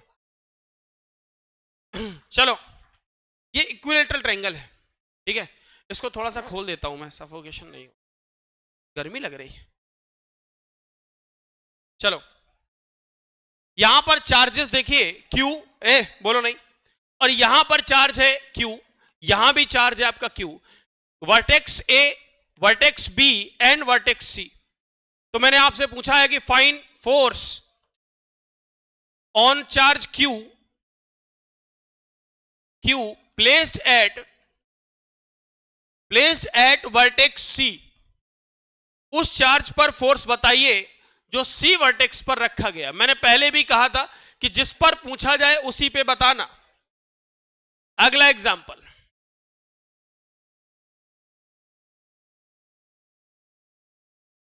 ये चार्ज Q है, यहां पर भी Q है, यहां पर भी Q है, और यहां पर भी Q है। ये A है, ये B है, ये C है, ये D है, ठीक है। मैंने आपसे पूछा, ये स्क्वायर है बेटा, ये स्क्वायर, और साइड लेंथ जो है इसकी, जो साइड लेंथ है वो L है, साइड लेंथ जो है वो L है, ठीक है। मैंने आपसे पूछा find force on charge placed at vertex B, या वर्टेक्स C लिख लो, वर्टेक्स C, उस पर फोर्स बताइए जो C पर रखा गया है, ठीक है। बहुत ही आसान सवाल है, बिल्कुल लेवल 1 के क्वेश्चन है, आराम से ट्राई करो।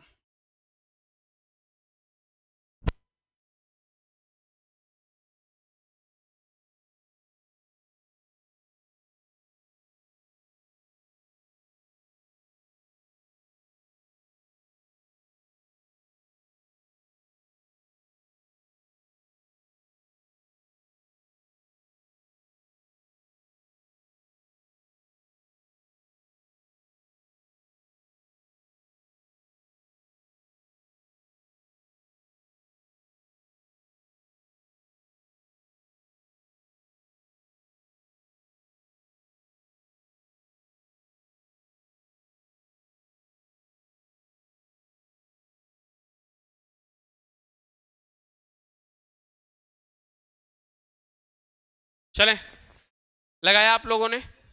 ठीक है, पहला वाला तो बिल्कुल आसान है, हो गया होगा, क्यों भाई?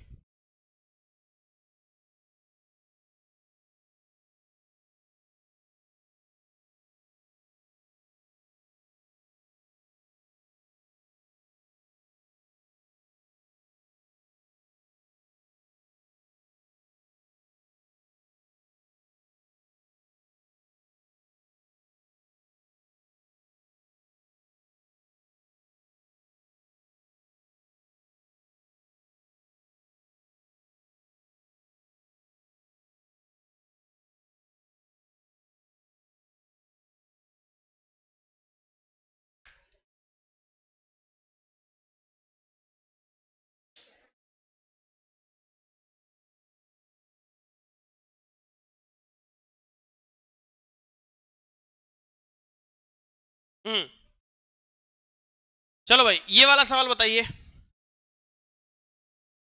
आइए आओ भाई, सभी लोग ध्यान से देखिए। मैंने कहा है कि मुझे फोर्स चाहिए कहां पर? एक चार्ज क्यू पर लगने वाला। अच्छा, सभी पर फोर्स लग रहा होगा, हमसे जो पूछा जाए वही बताना है, ठीक है? क्योंकि इक्विलेटरल ट्रायंगल है, तो ये वाला एंगल कितना हो गया बताओ? 60 डिग्री। सही बात है। मैंने कहा फोर्स, ये वाला चार्ज पार्टिकल इस पर फोर्स लगाएगा इस डायरेक्शन में, ऐसे, क्या कहते हो, अलोंग द जॉइनिंग लाइन, ये पढ़ाया अभी अभी जस्ट, ठीक है? ऐसे फोर्स लगेगा। इसमें जो है, खुला रहने दो, इस पे फोर्स लगेगा, ऐसे लगेगा। तो मैंने कहा यहां पर फोर्स आएगा बेटा के Q square by L square, और इस वैल्यू को मैं थोड़ी देर के लिए एफ मान लेता हूं। क्या मान लू? एफ। सही बात है। तो यहां पर भी तो साइड लेंथ एल ही है ना, तो इसका फोर्स इधर जो लगेगा वो के Q square by L square यानी एफ लगेगा। यहां भी Q1 Q2 भी क्यू क्यू है और बीच की लेंथ भी बराबर है, तो यहां जी फोर्स लगेगा वो भी कितना होगा बताओ? एफ लगेगा। ये 60 है तो ये भी 60 हो जाएगा। तो देखो जरा, जो मैंने आपको वेक्टर पढ़ाया था कि जब दो फोर्सेस एक ही पॉइंट पर इक्वल फोर्स काम करें तो इनका रिजल्टेंट f√3 आ जाता है। खत्म सवाल, आंसर आ गया। f की जगह पर उठाइए, आंसर रख दीजिए के Q square by L square, sorry L square √3, ये आपका आंसर आ जाएगा। समझ गए क्या?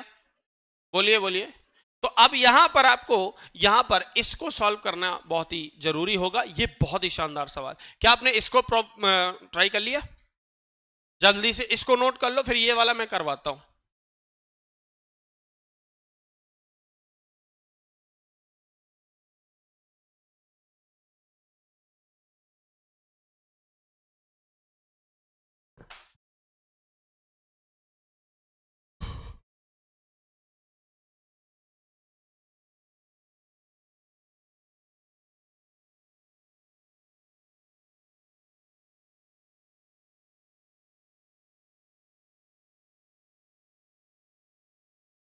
अरे, ये तो अंधेरा हो गया। हाँ हाँ।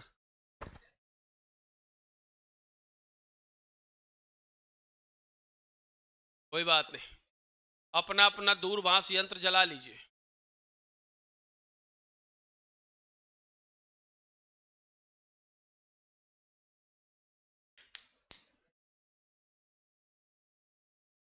हाँ भाई, ये वाला क्वेश्चन कर लिया, इधर वाला।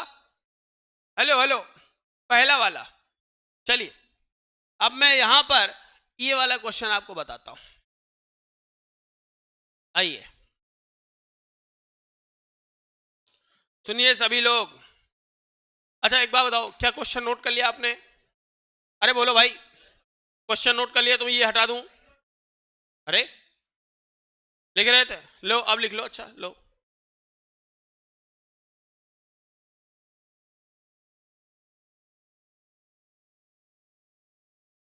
अच्छा कितने बच्चों ने इस क्वेश्चन को ट्राई कर लिया? आंसर आ गया? आंसर आ गया, वेरी गुड, बहुत अच्छे। अब लिख गया? आओ, मैं इसको हटा रहा हूं, मैं इसको भी हटा रहा हूं। अंडरस्टूड है। सुनो भाई, ये अंडरस्टूड है। आ जाओ, ये सवाल हम ऐसे बीचों बीच रखते हैं यहां पर। देखिए देखिए देखिए, सबसे पहला सवाल मुझे किस पर पूछा गया है? आपने कहा सर हमसे पूछा गया जो सी पर रखा हुआ है ना। अच्छा, सी वाले को मिलकर कितने फोर्स लगेंगे ये चेक कर लेते हैं। तो आपने कहा सर एक फोर्स तो लगेगा ऐसे अलोंग द जॉइनिंग लाइन, एक फोर्स लगेगा ऐसे, सही बात है। कितना? आपने कहा सर साइड लेंथ बराबर है, चार्ज पार्टिकल्स का मैग्नीट्यूड बराबर है, तो ये लगेगा K Q square by L square, और ये भी लगेगा K Q square by L square. मैं एक काम करता हूं कि के Q square by L square को थोड़ी देर के लिए एफ नॉट मान लेता हूं, सही रहेगा। तो इधर जो फोर्स लगेगा वो लगेगा एफ नॉट, यहां जो फोर्स लगेगा वो भी लगेगा एफ नॉट। तो आपने कहा सर एक ही चार्ज पार्टिकल को मिलकर दो लोग फोर्स लगाते हैं, तो हम इनका रिजल्टेंट लेते हैं, और ये कितना आ जाएगा बताओ। आपने कहा सर ये वाला आ जाएगा एफ नॉट रूट टू, सही कहा। लेकिन इतना सफिशिएंट नहीं है, एक फोर्स यहां से भी तो लगेगा, बताइए।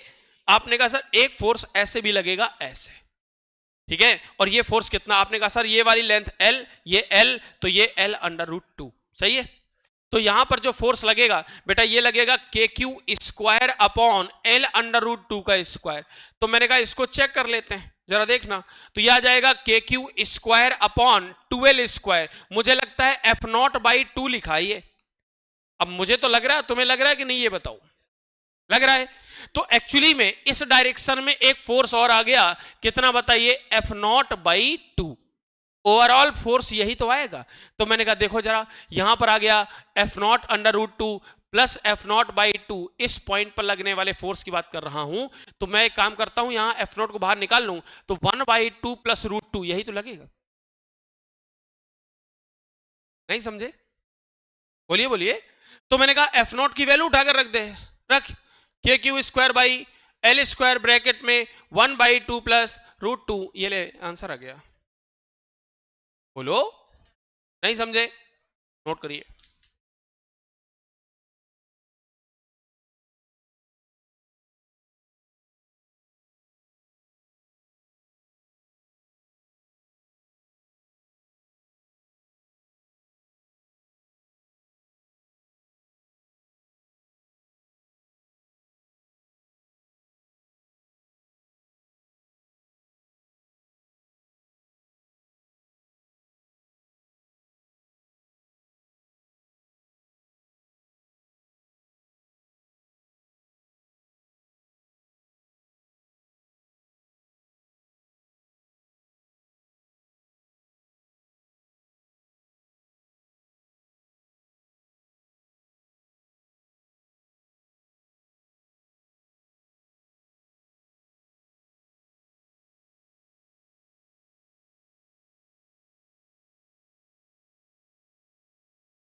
हम्म?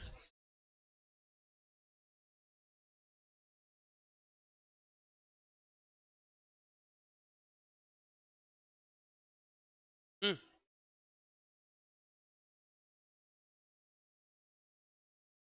ए भाई चलो, अगला सवाल।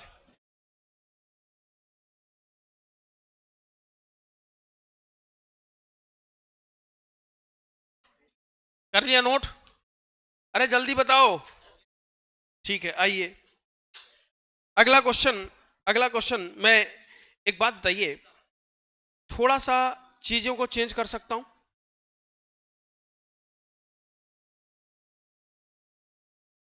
आओ, अगला क्वेश्चन दे रहा हूं बेटा। स्क्वायर है, क्या है, और साइड लेंथ कितनी है? यहां रख दे प्लस का 10Q,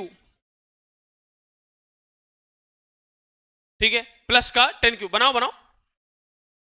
यहां रखो प्लस का 10Q, यहां लिखो प्लस का 4Q, और यहां लिखिए प्लस का 3Q, यहां लिख दीजिए प्लस का Q।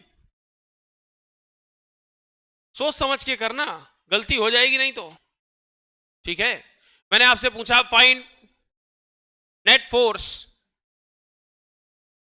Find net force on charge Q, charge Q पर लगने वाला नेट फोर्स बताइए,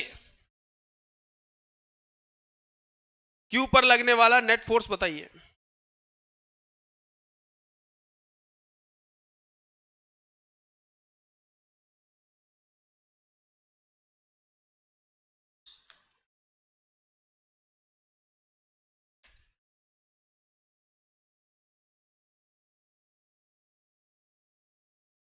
गलती होएगी, सॉरी बोलने की तैयार रहिए।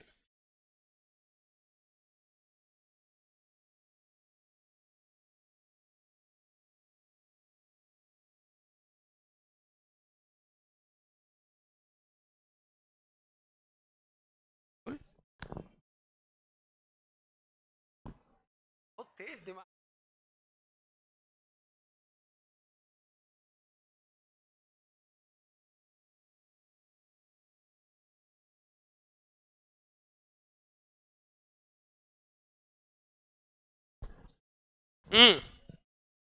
बोलो बोलो,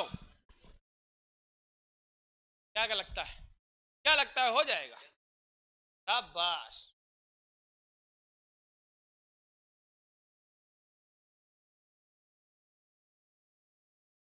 सही कर रहे हो।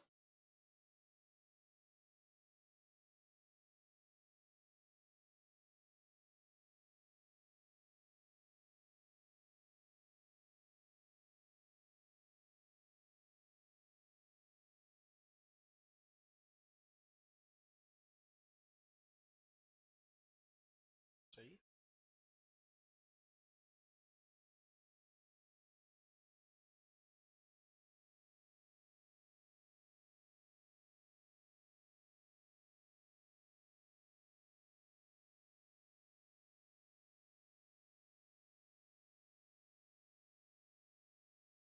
क्या करो, निकल।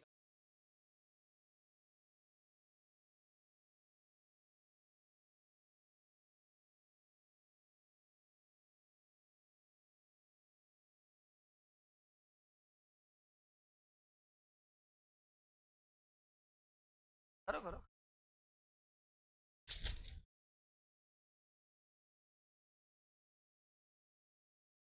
लगभग सबका यही आंसर आ रहा, बिल्कुल। इस गलती की मैं बात कर रहा था वो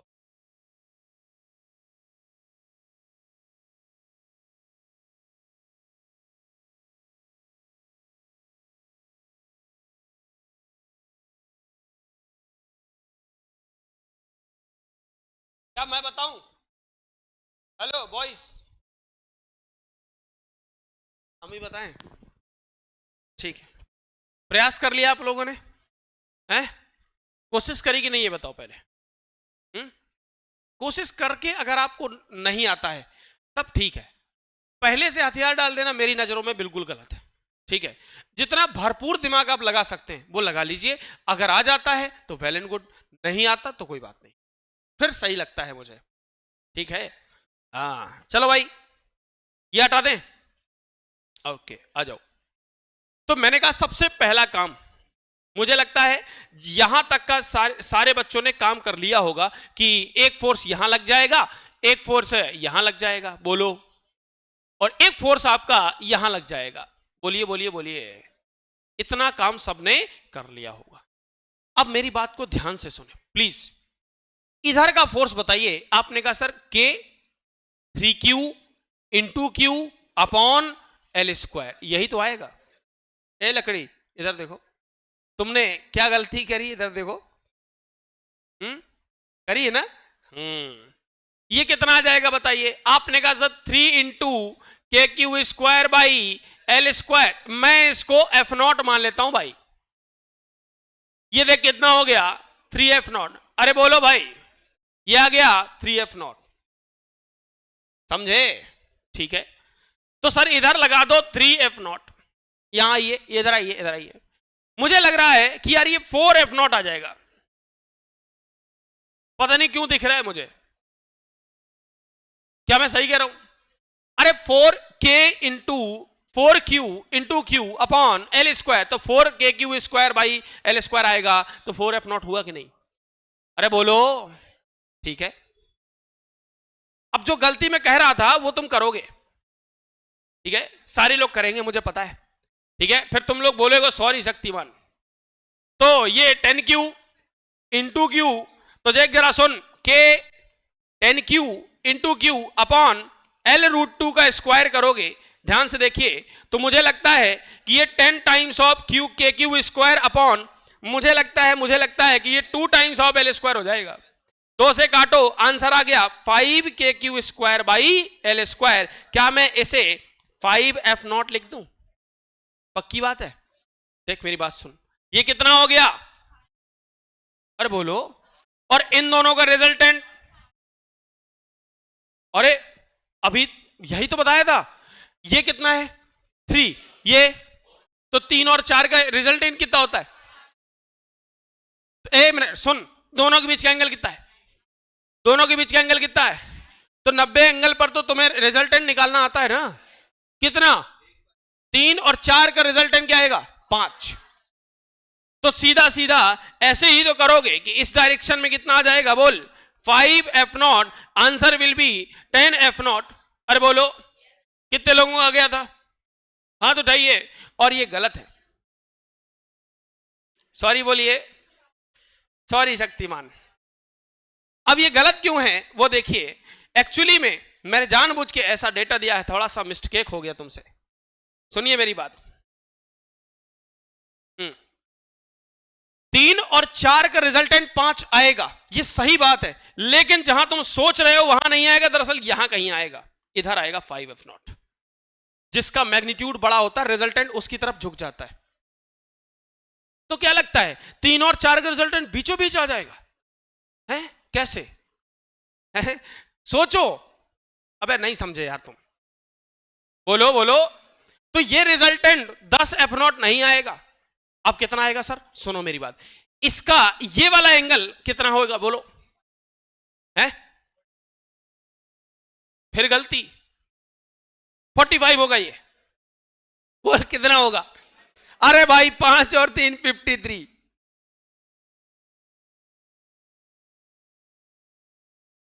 घूम गए भाई साहब, घूम गए, सबकी बुद्धि खराब हो गई है, नहीं समझे? अरे यार सुनो, ए इधर सुनो सुनो सुनो, रुकिए रुकिए रुकिए रुकिए, सुनिए, ये पूरा एंगल कितना? 90 ना?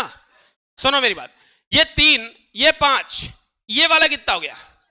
4f0, right? तो f0 को ज्यादा सीरियस मत लो, तो ये वाला इधर, ये 3, ये 4 और ये वाला 5 है ना? तो ये 5 और 3 मिलकर ये कितना बनता है? अब समझ में आया थोड़ी थोड़ी? हाँ वेरी गुड। अब सुनो, ये पूरा 90 था, और ये वाला कितना हो जाएगा बोल? ये वाला अगर मैं बोलूं तो ये कितना हो जाएगा? 37। नहीं नहीं नहीं नहीं, पूरा पूरा पूरा, ये पूरा वाला एंगल, ये वाला बचा हुआ कितना हो जाएगा? 37। एक मिनट मैं इसको हटा दूं, नहीं तो अभी कंफ्यूज हो जाओगे। कितना हो गया? 37। ये वाला कितना होगा? 8 कैसे हो गया? अरे ये पूरा 53 था, ये वाला 53 था ना, ये वाला 37 बचेगा। तो एक मिनट, ये वाला एंगल निकालना है, सुनो मेरी बात, ये वाला, ये 5f0 और 5f0 इनके बीच का हमें ये एंगल चाहिए। अब लगाओ दिमाग, सोचो, ये 53 डिग्री है ना? ये पूरा का पूरा एंगल कितना है? 37। अब मुझे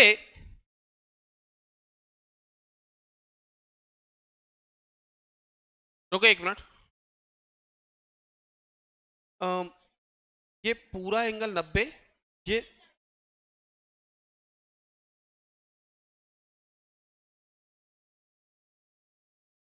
अरे नहीं भाई, मुझे ये एंगल चाहिए तभी तो रिजल्टेंट निकाल पाऊंगा मैं।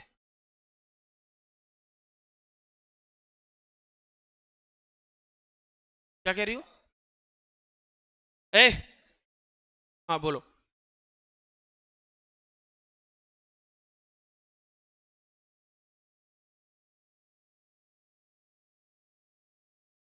हम्म। हाँ ये वाला एंगल आ जाएगा। ठीक ठीक ठीक। तो ये देखो 5f0, इसका एक कंपोनेंट यहां ले ले, एक कंपोनेंट यहां ले लूं, तो लेकिन फिर लेंथी हो जाएगा, काफी काफी लेंथी हो जाएगा।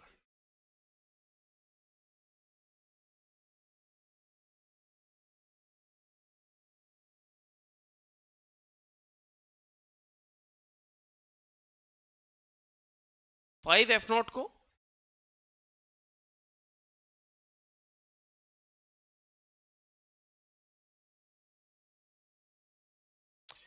चलो मैं सोचता हूं कुछ, है ना, टाइम वेस्ट नहीं करते, एक सवाल और हो जाएगा, मैं सोच के बताता हूं। मैं अभी इसमें कुछ ना कुछ दिमाग लगाता हूं। सुनो, पहले क्या करना है आपको, पहले तो ये समझना है कि ये 5 और ये 5f0, ये 5f0 एक दूसरे के ऊपर नहीं आएंगे। तो आंसर 10f0 यदि आ रहा है तो ये गलत है। वो 10f0 क्या है, गलत है। ये एंगल 53, ये 37, अगर हमें बीच का एंगल मिल गया तो वो वाला एंगल निकाल के हम इसका रिजल्टेंट निकाल सकते हैं, वो मैं अभी आपको बता दूंगा। फिलहाल आपको ये समझ में आना चाहिए कि जो जो 5f0 था ये बीचों बीच आया, बिल्कुल। हाँ 1 मिनट, लग रहा है दिमाग थोड़ा थोड़ा। सही बात, देखो लग गया। ये एंगल कितना होना चाहिए, 45। क्यों, ये वाला पूरा एंगल देखो ध्यान से, ये एंगल बीचों बीच ही तो आया है, ये बीचों बीच आया, तो ये 45 होना चाहिए। तो ये 45, 5 और कितना हो जाना चाहिए, ये 8 डिग्री आना चाहिए। सही तो लिख रहा था मैं, लेकिन मुझे लगा कि शायद तुम लोग ठीक हो, तुम्हारे ऊपर ज्यादा कॉन्फिडेंस आ गया मुझे। ये आ गया 8 डिग्री। अब सुनो, ये रिजल्टेंट आएगा ऐसे, कितना, तो अंडर रूट के अंदर 5f0 का स्क्वायर प्लस 5f0 का square plus 2 5f0 into cos 8 degree, ऐसे आएगा आंसर।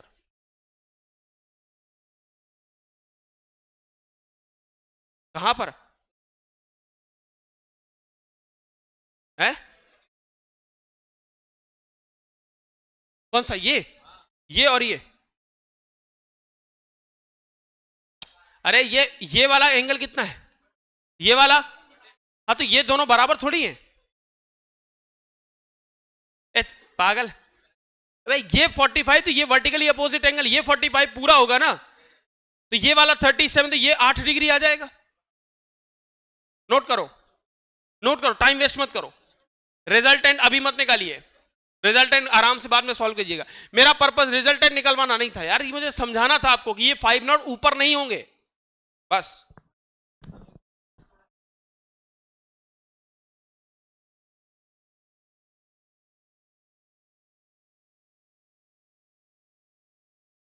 अच्छा फिर, अच्छा अच्छा हाँ, अरे वो 45 नहीं है यार, मैं इसको थोड़ा सा इधर कर सकता हूं, कोई दिक्कत नहीं है, इतना तो समझ ही जाओगे। साफ साफ लिखा है, एक 45 एक 53, तो इक्वल कैसे हो जाएगा वो।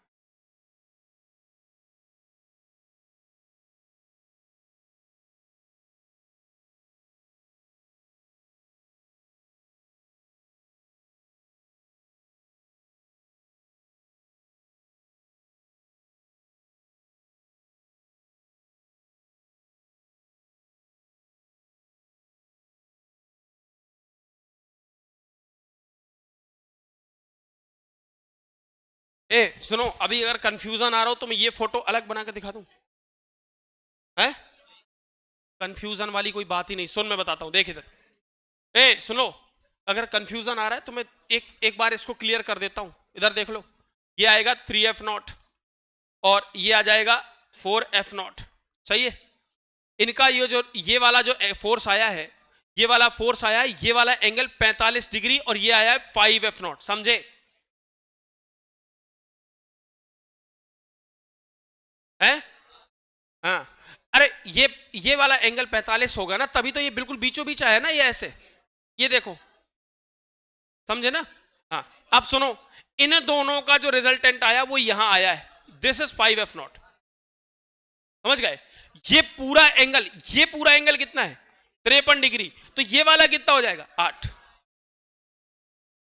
अब ठीक है, हाँ। तो मैं ये बताना चाह रहा था आपको कि ये दोनों ऊपर नहीं होंगे, क्योंकि जनरली ऐसा होगा कि आप लोग ऊपर ही बना दोगे, ठीक है, लिख लो।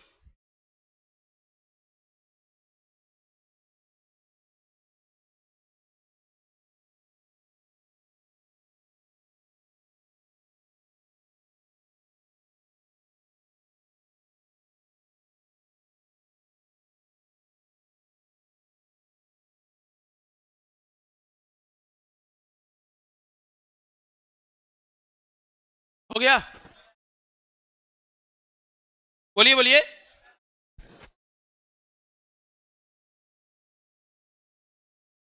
अगला सवाल। ए बेटा बात नहीं कर, सुन जल्दी से। ये एक ब्लॉक है, इसका मास m है, चार्ज q है, और यहां पर ये फिक्स है, ये हिल डुल नहीं सकता, फिक्स है। और यहां से r डिस्टेंस पर एक दूसरा चार्ज पार्टिकल रखा है, मास m है, चार्ज q है, ठीक है। और यहां पर जो रफनेस है वो म्यू दी गई है, ठीक, म्यू दी गई है। और इधर की तरफ इलेक्ट्रोस्टैटिक फोर्स एक्सपीरियंस करेगा Fe। तो मैंने आपसे पूछा find minimum value of mu so that block remains at rest, block remains at rest। mu की वैल्यू मिनिमम क्या होगी? तो आपने कहा देखो बहुत सिंपल सी बात है, देख आ गई मैकेनिक्स है, फ्रिक्शन आ गया, देख लो। तो जैसे ये चार्ज प्लस है, ये वाला प्लस है, तो बेटा ये इसको धक्का देगा इस डायरेक्शन में इलेक्ट्रोस्टैटिक फोर्स से। और कितना फोर्स लगेगा? K Q square by are square. क्या कहते हो? अरे बोलिए। जैसे ये फोर्स एक्सपीरियंस करेगा तो ये चलने की टेंडेंसी आएगी, और जैसे चलने की टेंडेंसी आएगी फ्रिक्शन एक्टिवेट हो जाएगा, एफएस। नहीं समझे क्या? यहां पर मैक्सिमम फ्रिक्शन एक्टिवेट हो जाएगा। तो मैक्सिमम अगर इसको रोकना है तो फ्रिक्शन बड़ा होना चाहिए, किससे? इससे। कर दो, F greater than equals to k Q square by are square, खत्म सवाल। यहां पर नीचे आएगा mg, इधर आएगा नॉर्मल, तो नॉर्मल की वैल्यू क्या हो जाएगी? mg। इसको लिख सकता हूं mu into mg greater than equals to k Q square by are square. कुछ कट रहा है? नहीं। तो mu is greater than equals to k Q square by are square into mg। ये इतना, यहां पर या तो म्यू की वैल्यू इतनी हो या इतने से ज्यादा हो, तो ब्लॉक मूव नहीं करेगा। इससे कमजोर हो गया तो ब्लॉक चलने लग जाएगा। देखो आराम से। क्या नहीं समझे? बोलिए बोलिए बोलिए। हाँ, तो यहां पर देखिए मैकेनिक्स स्टार्ट हो गई आपकी, यहां से फ्रिक्शन आ गिरा है।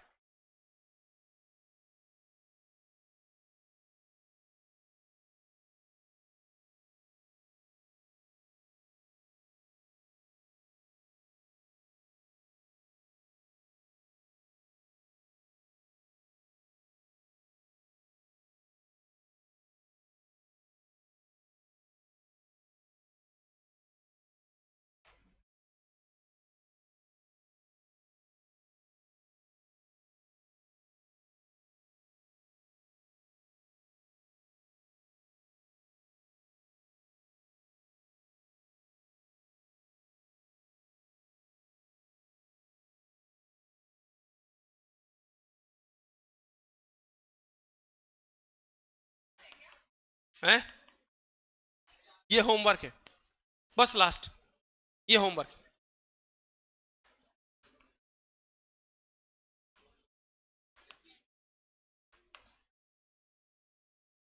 देख प्रॉपर मैकेनिक्स आ रही है, चेक कर, है ना। यहां पर फ्रिक्शन कोएफिशिएंट में ये कह रहा है कि थीटा का वैल्यू मैक्सिमम बताइए जिस पर कि ये ब्लॉक रुका रहे। मतलब यहां होगा, मैं ऐसे बढ़ाते बढ़ाते बढ़ाते बढ़ाते यहां तक लाऊंगा, और बढ़ाऊंगा तो ब्लॉक नीचे आने लग जाएगा, समझे? हाँ, म्यू नहीं थीटा निकालना है। या फिर एक काम कर, सुन और आसान कर दूं, चल थीटा म्यू निकाल ले। म्यू की वैल्यू बता। वही तो कह रहा हूं, म्यू निकाल लो, टेन थीटा। म्यू बराबर क्या होता है? Tan theta. बात तो एक ही है, इक्वेशन तो तब भी बनानी पड़ेगी ना। हाँ, ये होमवर्क है। चलिए भाई आज के लिए इतना ही। हाँ बिल्कुल बिल्कुल, मास इक्वल चार्ज इक्वल। इसका मास m है, चार्ज q है, इसका मास m है, चार्ज q है। ठीक है, कर पाना तो ठीक, नहीं तो मैं बताऊंगा। क्या ये वाला सवाल समझ में आ गया तुमको? बोलिए बोलिए। ठीक है, तो मैकेनिक्स आपकी बहुत अच्छी इंट्रोड्यूस होती है, बस आप इसको जो मैकेनिक्स आपने पढ़ रखी है बस वही आएगी। ठीक है, परेशान मत होइएगा, रिवीजन करते रहिएगा। ठीक है, आज के लिए इतना ही, थैंक यू।